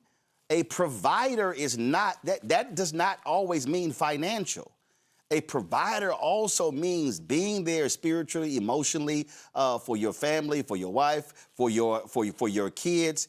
And that's what, for me, what is so painful is that what Justin did, he won't be able to see his kids walk across the stage. He won't be able to hug them when they graduate, when they have their first kid. So if you love your kids so much, the last thing you should ever do first is shoot and kill your wife. And even if you survive, now you're going to prison. And then turn it on yourself. And so I would say, bro, you are not, your being is not defined by all that shit. Because if you lose it, you still here. And your family's still here, and you still got something to live for. Alvin, go ahead. Yeah, first, just in respect to depression, that's not how depression talks to us, right? Like, so you said that people around him saw a shift. They saw a darkness. They saw depression. it. They heard it. Absolutely. All right.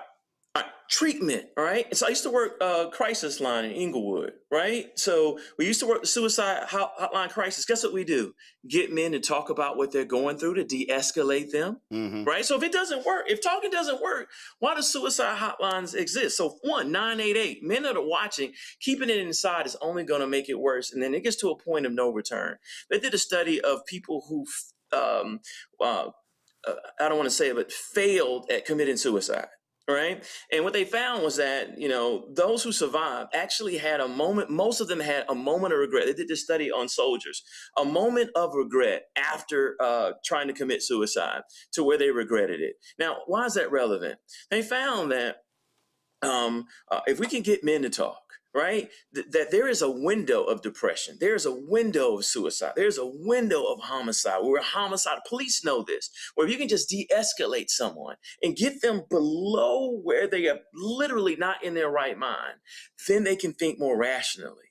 Right? So that's the first thing. So men thinking that not calling 988 hotline and not talking to someone is not manly, right? It is, because you're able to say, I'm strong enough to talk about what I'm going through so that I don't bleed out on my family and I don't make these mistakes. Second of all, this is the part that's painful, and Dr. Washington knows this, right? I've had to talk to families. So someone like Dr. Washington and I are going to be called in to counsel right now the children for what is publicly going on right now. They're going to send a counselor like us into their school tomorrow to talk to their classmates about what happened with Justin, right? So when we start talking about, and I know this is going to be controversial, when we start thinking about suicide, yeah, Justin has peace, but now his kids, now the medical system, now we have to talk to the kids. There's going to be his anniversary, his birthday, every time this comes up in the news, right? And his wife has to be able to deal with this and talk to the children about this, when we could have just picked up the phone, call 988,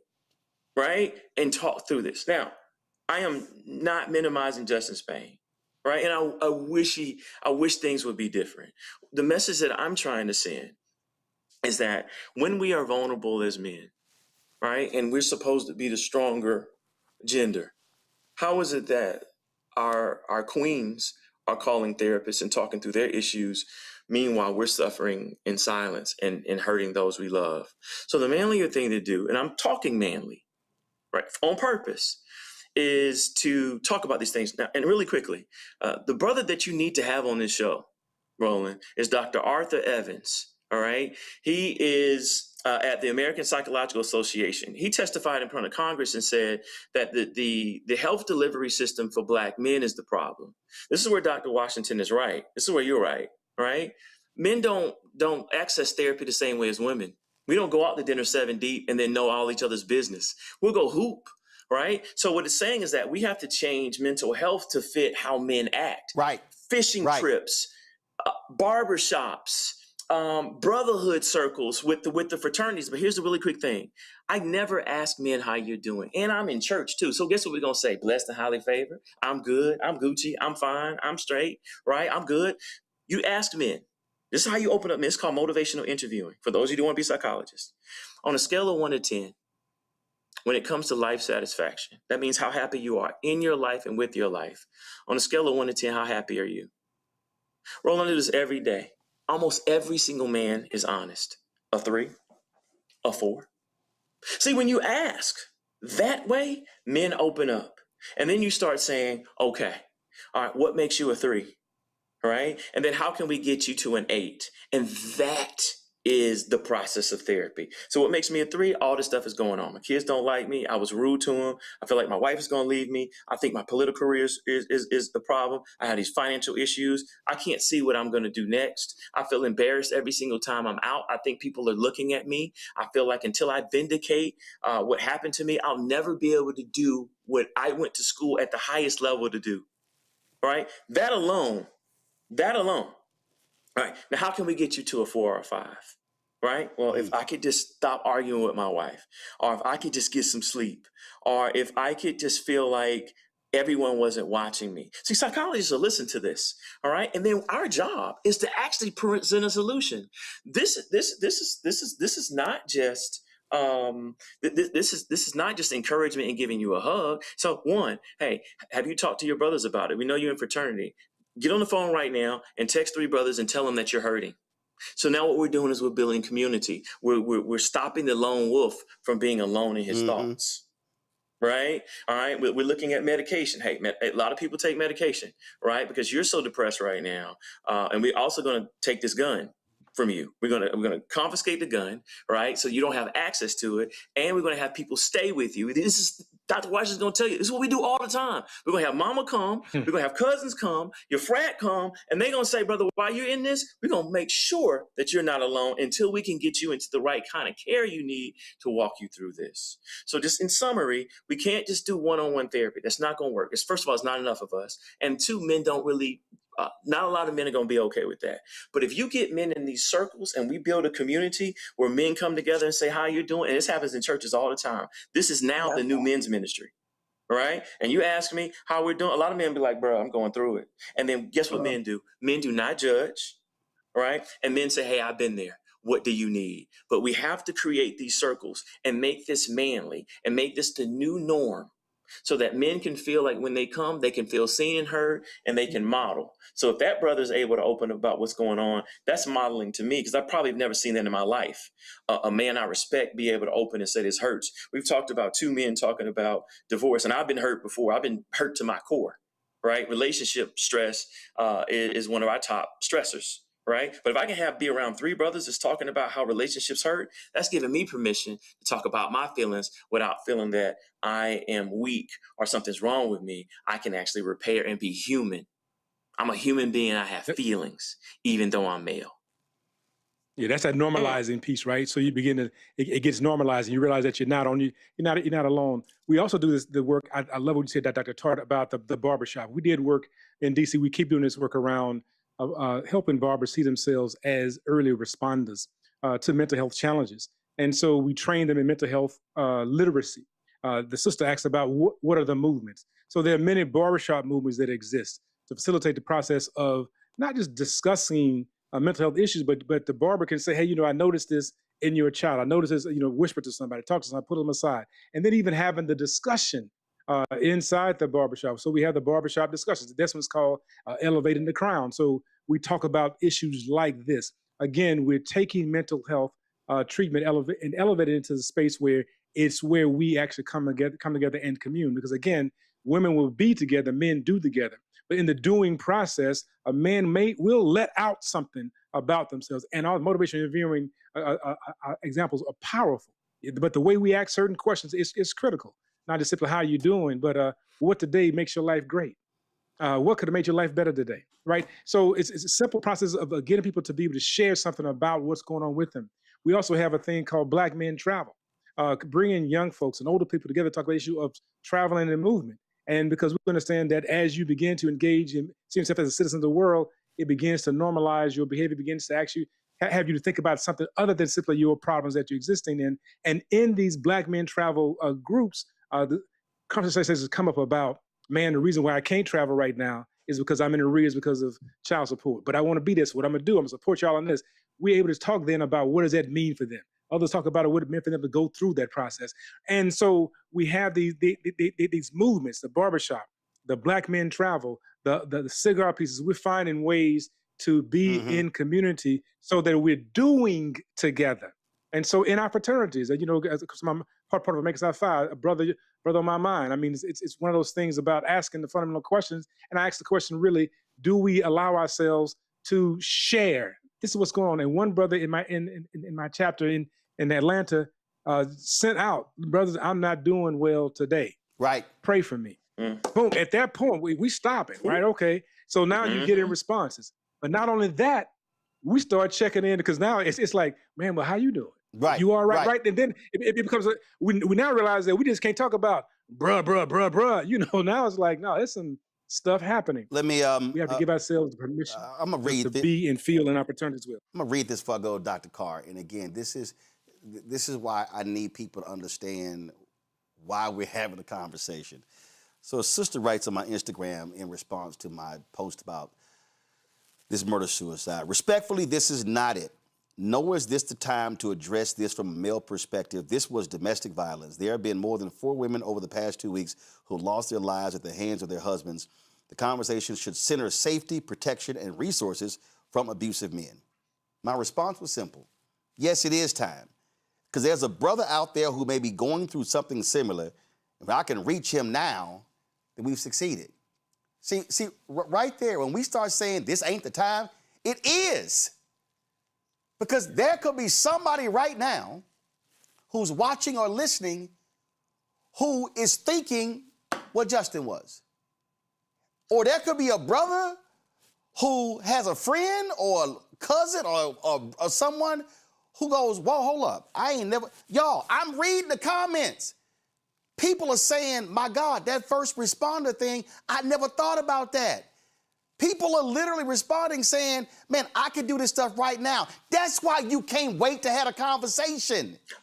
You could be literally saving somebody's life right now. And so we got to stop this. Well, this ain't the time. This ain't the time. This ain't the time. It actually is. I know he's been waiting long. This is why we have to say this as men, because this is something that women cannot understand. And there's no disrespect, right? They don't understand what it's like to be a man, right? We tested this, really. They tested AI and if men would talk to chats. Guess what the science showed? They showed that men not only preferred talking to AI chat, but men talked about all types of things to chat, about having issues with their sexual orientation, not wanting to be here, suicidal ideation, inferiority, right? Not measuring up. And here's why. Because they didn't have to face the stigma of what they thought another person would think of us. So when I had this robot that was giving me these resources and talking to me, they found that men, especially at midnight, 1 o'clock in the morning, were getting on this chat and it was filled with men that were opening up. So what does that mean? Because there was no judgment. Yes. So that means that we have to treat men as if we have an ego, right? Which is different from women. You're talking to men, you're talking to ego, all right? So that means that how do men open up? And if you put men in groups and you put men in community, there's a Bible verse that says, therefore confess your sins or your troubles one to another so that you can be healed, because the prayers of the righteous avails much. So when a brother reaches out and say, hey, I'm not good, all right? And we now make it routine as part of church, as part of barbershops, as part of the community, not only being in a fraternity, but just in general, we're just having a male check-in. Right. We're just checking in on guys, not only about, and we make it performance-based, not come if you have a problem, but this is about mental strength training. This is brothers holding the fence. You know, we can market. We know how to market to men, right? But in this marketing, we sit down and say how you're doing, and then men can support one another and get each other's cell phone numbers and check on one another. We don't do that.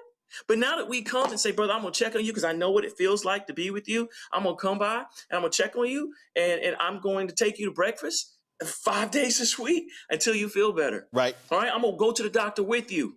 You don't want to go. I'm going to go with you. Right. Or you don't want to, you need to exercise to get your mind. I'm going to go to the gym with you. Brother, I'm going to come. Or come stay with me. If it's getting hot at the crib, come stay with me because I'm going to walk you through this, brother. But I can't do that if you don't say that you're vulnerable, and then the community and the tribe is going to come in. And that's what we have to set up, is a radical shift in not only how we serve Black men, but men in general, to make sure that men have opportunities to open up and get help in a way that fits men. Dr. Greg Carr, the floor is yours. Thank you, Roland, and thank you, brothers. Brother Washington, Brother Kevin, we celebrate the ascension of your mother. She joins mine and so many of ours in ancestral repose. You know, I knew Justin, and like you, Roland, going back through the texts over the years, you know, the one thing that just kept coming up was this question of fairness, this question of being, you know, as Scott said, you know, struggling with that and saying ultimately it's going to be all right, it's going to be all right. But my question is really about community. I'm not particularly interested in men or women in a gendered space. And Brother Tarek, God bless you, brother. I really not interested in men other than men of African descent in this moment of crisis. Reading the conversations that people are having in social media, Black women, Black men, is breaking my heart. I got out of class this morning and got the news and just thinking about what it must feel like, you know, thinking about Dr. Fairfax, Dr. Selena, and this commitment to rise, to build together, to achieve, and then to have to anchor and be an anchor in a perpetual gale force storm, what she experienced. And then with Justin, thinking about him, it's almost nihilism. It's almost a form of release and surrender. It seems like that's what I felt. So I guess my question is, and I think about you, Kevin, a lot, brother, because as an African-centered psychologist, what is the role of community? Can we heal? And by that, I mean in a psychopathic world where we gender the world in Western norms and Western concepts, and to be a man means to be basically a Donald Trump or a Pete Hegseth or a Brad Pitt or a Black version of that. And so when we talk about healing ourselves, we gender it the way they do. And what I'm not hearing enough of, it seems to be at this moment, is the question of community. Maybe it has something to do with class, social class, economic class, because many times the higher we go up in social and economic class, the more we mirror the problems of people who come from cultures which are clearly not built to do anything other than result in the violences that we see. My question for both of you, and maybe Kevin, first, thinking about Justin Fairfax, I didn't know Justin very well, but I think I knew him well enough to recognize in him a man who, and none of us know, so we can't say nothing about what we know, but a man with a family who is searching for a way to find a path to fairness in an unfair world, who seems to have just abandoned the thought and surrendered. And in this moment, 2 people are dead and 1 person is responsible. And I'm looking for answers and solutions to the rest of us that can help us as these children have to go through this moment, that are centered on community. Black men helping Black women helping Black men, Black communities surrounding us in a way that we can disentangle some of this pathology that we have inherited. Dr. Carr, thank you for acknowledging so much, right? Thank you for acknowledging the work, and you've been a part of that process over the years as we conceptualize ways of African beingness in an anti-African space. The title of my upcoming book is called Get Up, Stand Up, Elevating the Warrior Spirit in Black Men. And it speaks to this idea of Ubuntu, because that's the title of the first one, is about Ubuntu in psychotherapy. The idea of what does it mean to be, you be you, a Zulu phrase, what you be you, Ubuntu means being into you, unifying life force. And it says that whatever we do is always tied to others. When we do exist in a space of Europeanness, we find ourselves estranging ourselves from what it means to be human. And so we become unlike ourselves. But people always reminded us, don't let your name beat you back home. Whatever you do is going to impact everybody back here. And Ubuntu says that whatever has happened, your humanity is tied to my humanity, that we can only be human together. We have to, as you suggested, have this notion of extended community, even at this time, around the children that to deal with the uncertainties of life, around relationships within the Black community, to understand that we only exist because we exist. And some want to liken the Ubuntu to John Mbiti's phrase of "I am because we are, therefore I am." But Ubuntu is even bigger than John Mbiti's phrase, because it says that I only have an existence because it is we. The Zulu phrase Umuntu, Ungamuntu, Ugabantu, which says a person is a person because they're other people.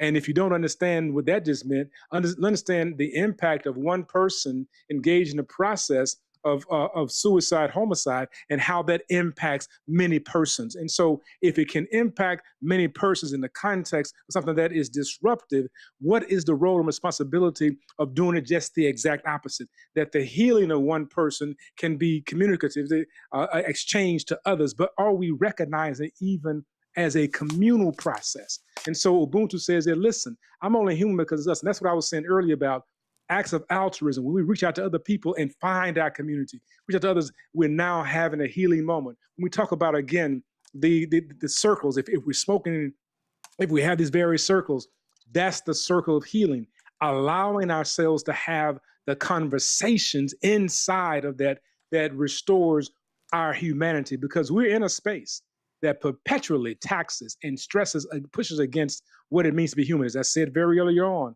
we're in an anti-African space, anti-Black male space. And so it's always a pushback, but we often have this idea of what some will call the imposter syndrome, and not in the context of the imposter syndrome as they suggested, imposter meaning that I don't believe I'm worthy. We oftentimes reimagine ourselves as being like somebody else, assuming somehow we're going to be respected and seen as human, and we will never be seen as human, and therefore we never receive fairness there. Our true worth and value comes in what my grandmother says: be who you is and not who you ain't, because you try to be who you ain't gonna be nobody. So our psychology then is predicated on the notion that you have value and worth in the context of others, in community. And so that's why I said, when you're going through a moment and you can begin to reach out and extend yourself to others. And I say that it is okay to do so. And that's why I say that when somebody comes in my space and shares with me something that is happening, I get somebody else on the phone and call in the middle of the day, and they will share and laugh about it. And then they will exchange. We're extending the issue of pain. What happens is that when there is a sore or rupture that to the body, and one reason why we rub that particular space that's been bruised is because we send the sensation of that particular pain to the area around that pain that we're rubbing, and therefore the pain receptors become decentralized and they spread out. The same then it is for the healing of the spirit and our soul, is that as we begin to come together as in community, we begin to absorb some of the abrasion, we absorb some of that disruption, and then we begin to share in that, but then also begin to send energy back into the space and create the healing. And my last statement is this, is that anytime there was a problem within the community, folks would say, like, what's up with what's up with Tart? Well, Tart out there on that stuff again. Well, tell your mama I'm gonna bring her some greens by. What do the greens have to do with Tart being out there on that stuff again? What it has to do with is that as the person is preparing those greens, there's an incantation over those greens. What am I saying? Community is beginning to get involved in the process. If people know what's happening, we just can't always keep things to ourselves. And then the greens come to the house. And so they bring the greens to the house, and then they say, come on inside. I'll put them on the stove and let's talk. Well, I heard that Tart out there again. Is he all right? Well, pray for us. There'll be a prayer circle. You may even engage in the process of eating those greens together. But the point is that there was a communal recognition of what was happening. It was a rehumanization of the issue that's going on, that you're not going through this thing together. And then there was this particular reach beyond what we deem to be physical to be able to create the healing network. We have to do a better job. I find ourselves in our fraternities. I find ourselves in our churches. I find ourselves in our various institutions. We're being pseudo human beings. We're trying to become like the oppressor rather than be who we are. And that is to be people who really check in with how you doing, how you feeling, how you living, how's your life, and then waiting for the response, not the European finding you, but the issue is, how are you for real? Because among our African people, you don't ask the question how you doing and don't wait for and don't expect a response. Right. That's why the Yoruba say, "Shea Lafia Ni." How's everything in the universe? Among the Zulu, Sawubona, how do you have a presence? Right? So when we hear those words, the words are asking the fundamental question, how is your connectivity? Our work has to go down to, as therapists, as healers, to be able to help the community express themselves as early responders, as Roland said, to be able to ask deeper questions, listen, and then respond as community of healers, not as psychologists, but as healers to empower one another.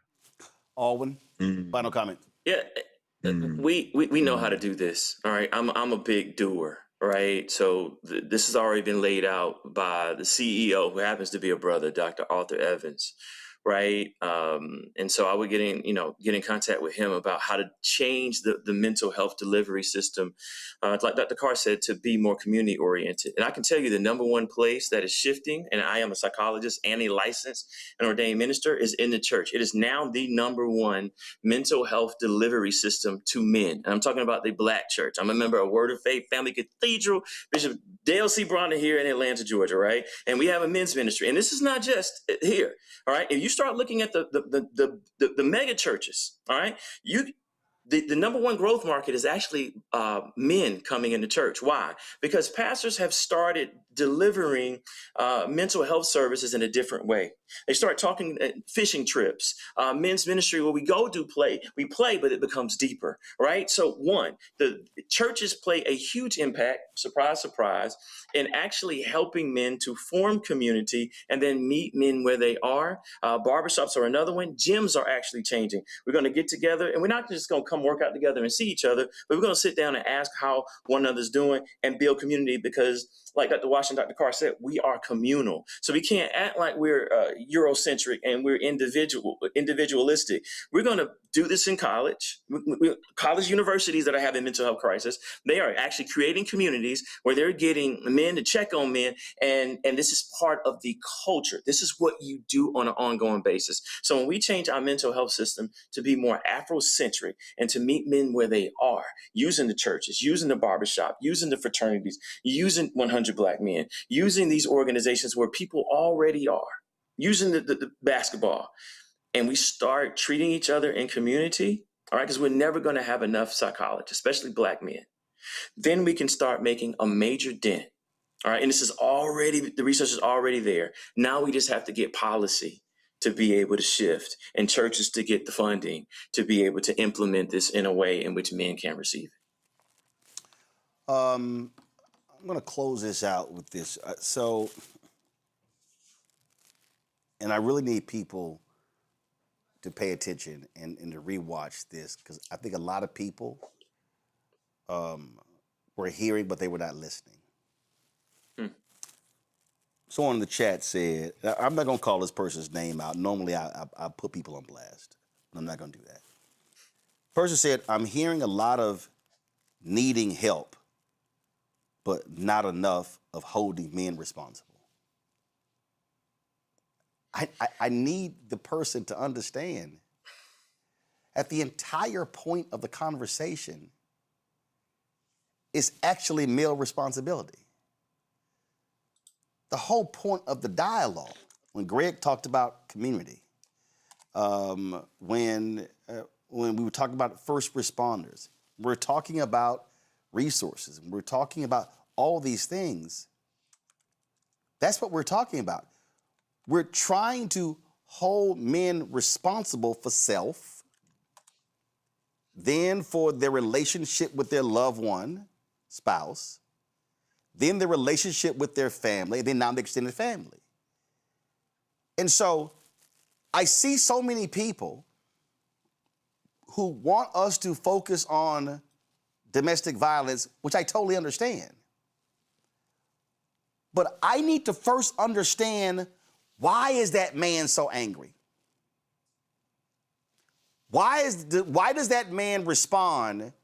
He's triggered and he start yelling and cussing and now verbally abusing the woman in his life.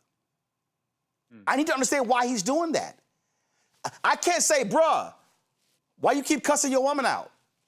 If I don't understand why, if I don't know what his daddy did or what his daddy didn't do or what his uncle did, or the men in life, if I don't know any of those things, if I don't know if that brother was abused, if that brother was sexually abused, if that brother was physically abused, I don't know any of those things.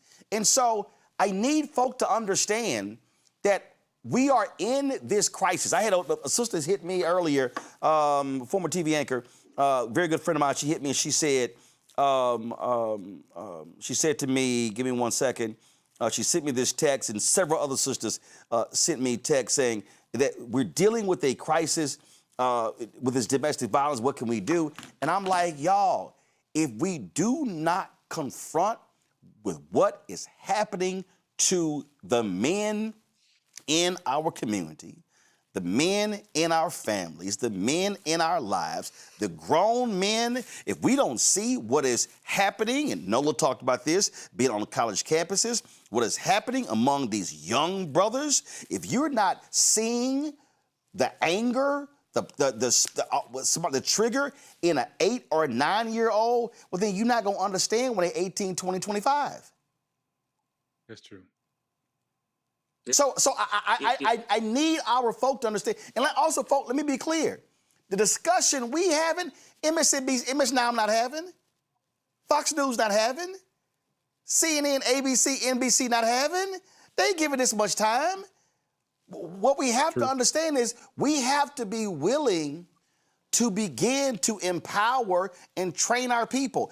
If you were listening to this conversation, Alwyn and Kevin, we're giving you real life things that you can do right now to spot and see. When they said, text a brother, say, hey man, how you text them, check it with somebody. Ricky Smiley called me a week or two ago. Hey man, I don't know what may happen to me. I just want to tell you I love you. He said, I ain't got no other reason to call you. So that's right. I need folk to understand that men are literally yelling and screaming, I need help, but you can't hear it because they don't yell and scream the same way women do.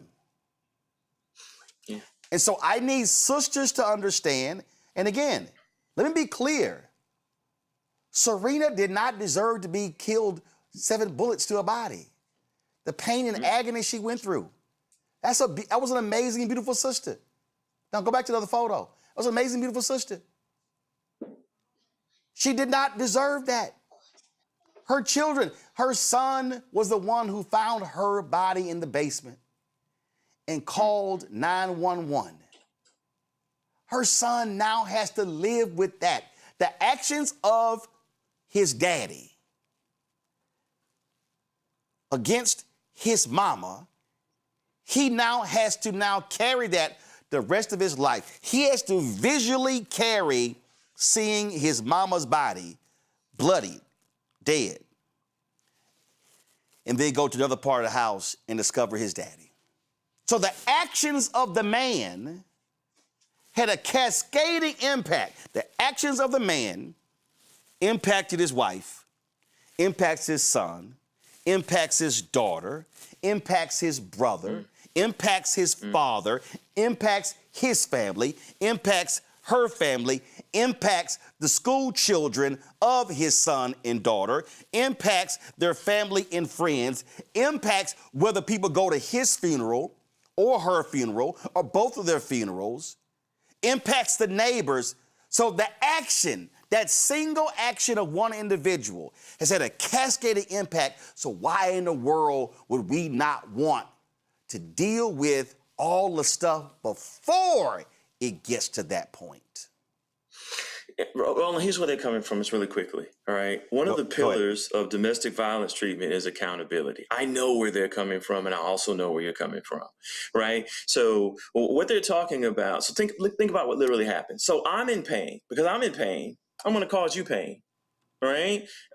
She didn't cause him, to take her life, all right? So what they're saying is that there is an issue of where men have to be accountable for not blaming women for domestic violence. That's what they're talking about.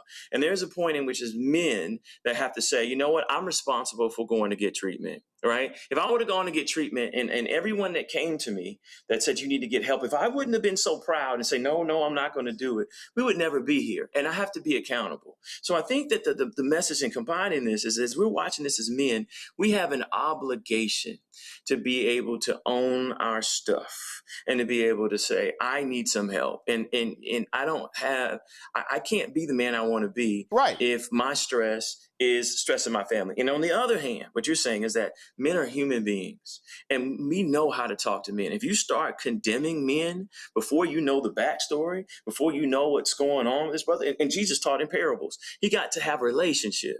All right. So if we combine those two, yes, men need to be accountable. Right. But you have to have a relationship with men to be able to hold them accountable. Otherwise, you'll push them even further away. Right. And what I'm saying is, and I need people to understand, is that I don't want to see a single man commit domestic violence. I don't want to see a woman commit domestic violence. I don't want to see anybody putting hands on somebody or shooting somebody. But if I don't want to see that, then I've got to deal with all of the things that lead up to that. I just need people to understand, a person doesn't just go, okay, I'm gonna grab this gun and I'm gonna sit here and kill this person. No, there was a whole runway of things leading up to that. And what I am saying to people, I need us to recognize as a community, as individuals, as family members, that there's a lot of stuff that leads up to that. And so if we don't confront that stuff, then we're gonna be dealing with this stuff. And if we do confront that, and there are men who have gone through the counseling, who have discovered their pain dating back to their childhood or whatever, who were physically abusive and who no longer are. So people say, oh, the person can never be healed. That's not true. There are examples of that. But what I'm arguing is, if we do not confront the real pain, agony that exists, and whatever the case, what is happening with a lot of these men who have experienced trauma and who are now taking it out on women and their kids and their family, their dog or whatever else, if we don't confront that, we're going to be right back here doing this story for another couple and another couple and another couple. And so having the conversation means to what you just said, Alwyn, earlier. Somebody could be watching this rebroadcast at midnight and at 1 a.m. And he could be one of those brothers, or he might be the brother of one of those brothers, or the cousin of one of those brothers. And because we had the conversation, that person may say, damn, you know what? I'm seeing it in my boy. I need to send them a text right now. That's why you have to have the conversation. Kevin Washington. Roland, thank you so much. Thank you so much.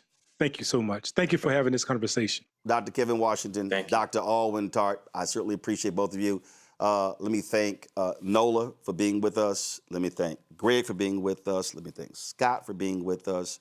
There were a lot of stuff that we were going to get to, but again, I could run that stuff tomorrow. So Morgan, sorry about pushing you. My Shop Black Star Network guest, sorry about pushing you, but I wanted to give this the appropriate space and time needed because, again, there's a lot of people hurting. And again, I was shocked and stunned, and I had this urgent alert call. This is from a Boule gathering. This is Justin and Serena. This is the photo, and I went back, and this is when he won the primary. It was on my TD1 show. This is us at the party there. Amazing smiles.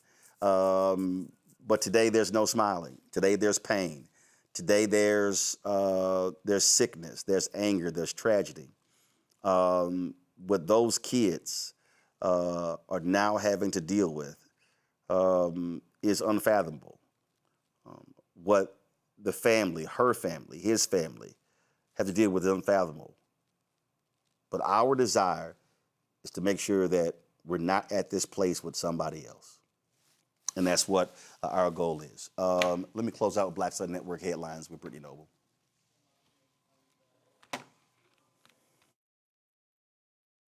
The NAACP filed a lawsuit against Elon Musk's XAI this week, alleging that the company is illegally operating methane-powered turbines that emit dangerous air pollution at a massive data center complex near Memphis, Tennessee.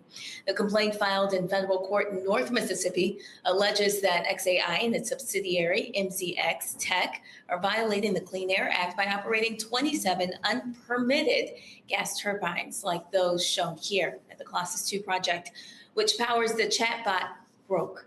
According to the civil rights group, the turbines effectively function as a power plant, which is legally required to obtain permits for major sources of air pollution.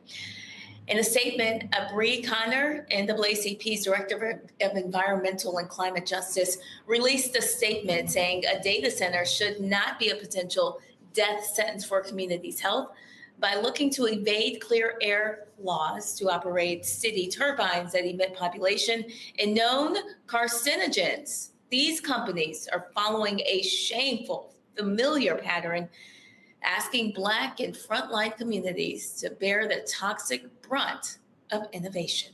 The Colossus 2 turbines are located in South Haven, Mississippi. That's about 13 miles from Memphis.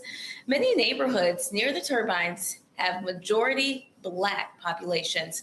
The complex, which is situated close to homes and churches, has the potential to emit more than 1,700 tons of smog-forming nitrogen oxides annually. And it's all according to a lawsuit. Now, if this occurs, it would make Colossus 2 the target of an industrial source of nitrogen oxides in the Memphis area, which currently fails to meet national smog standards. Well, John Eastman, the attorney who assisted Donald Trump in attempting to overturn the 2020 election, has been officially disbarred in California. According to a ruling from the state Supreme Court, Eastman is no longer allowed to practice law due to his significant involvement in efforts to challenge the election results. Well, Eastman is not the only lawyer facing serious repercussions related to these attempts. Others, such as Kenneth Chesebro, Jenna Ellis, and former New York City Mayor Rudy Giuliani, have also faced disciplinary actions for their role in the same manner.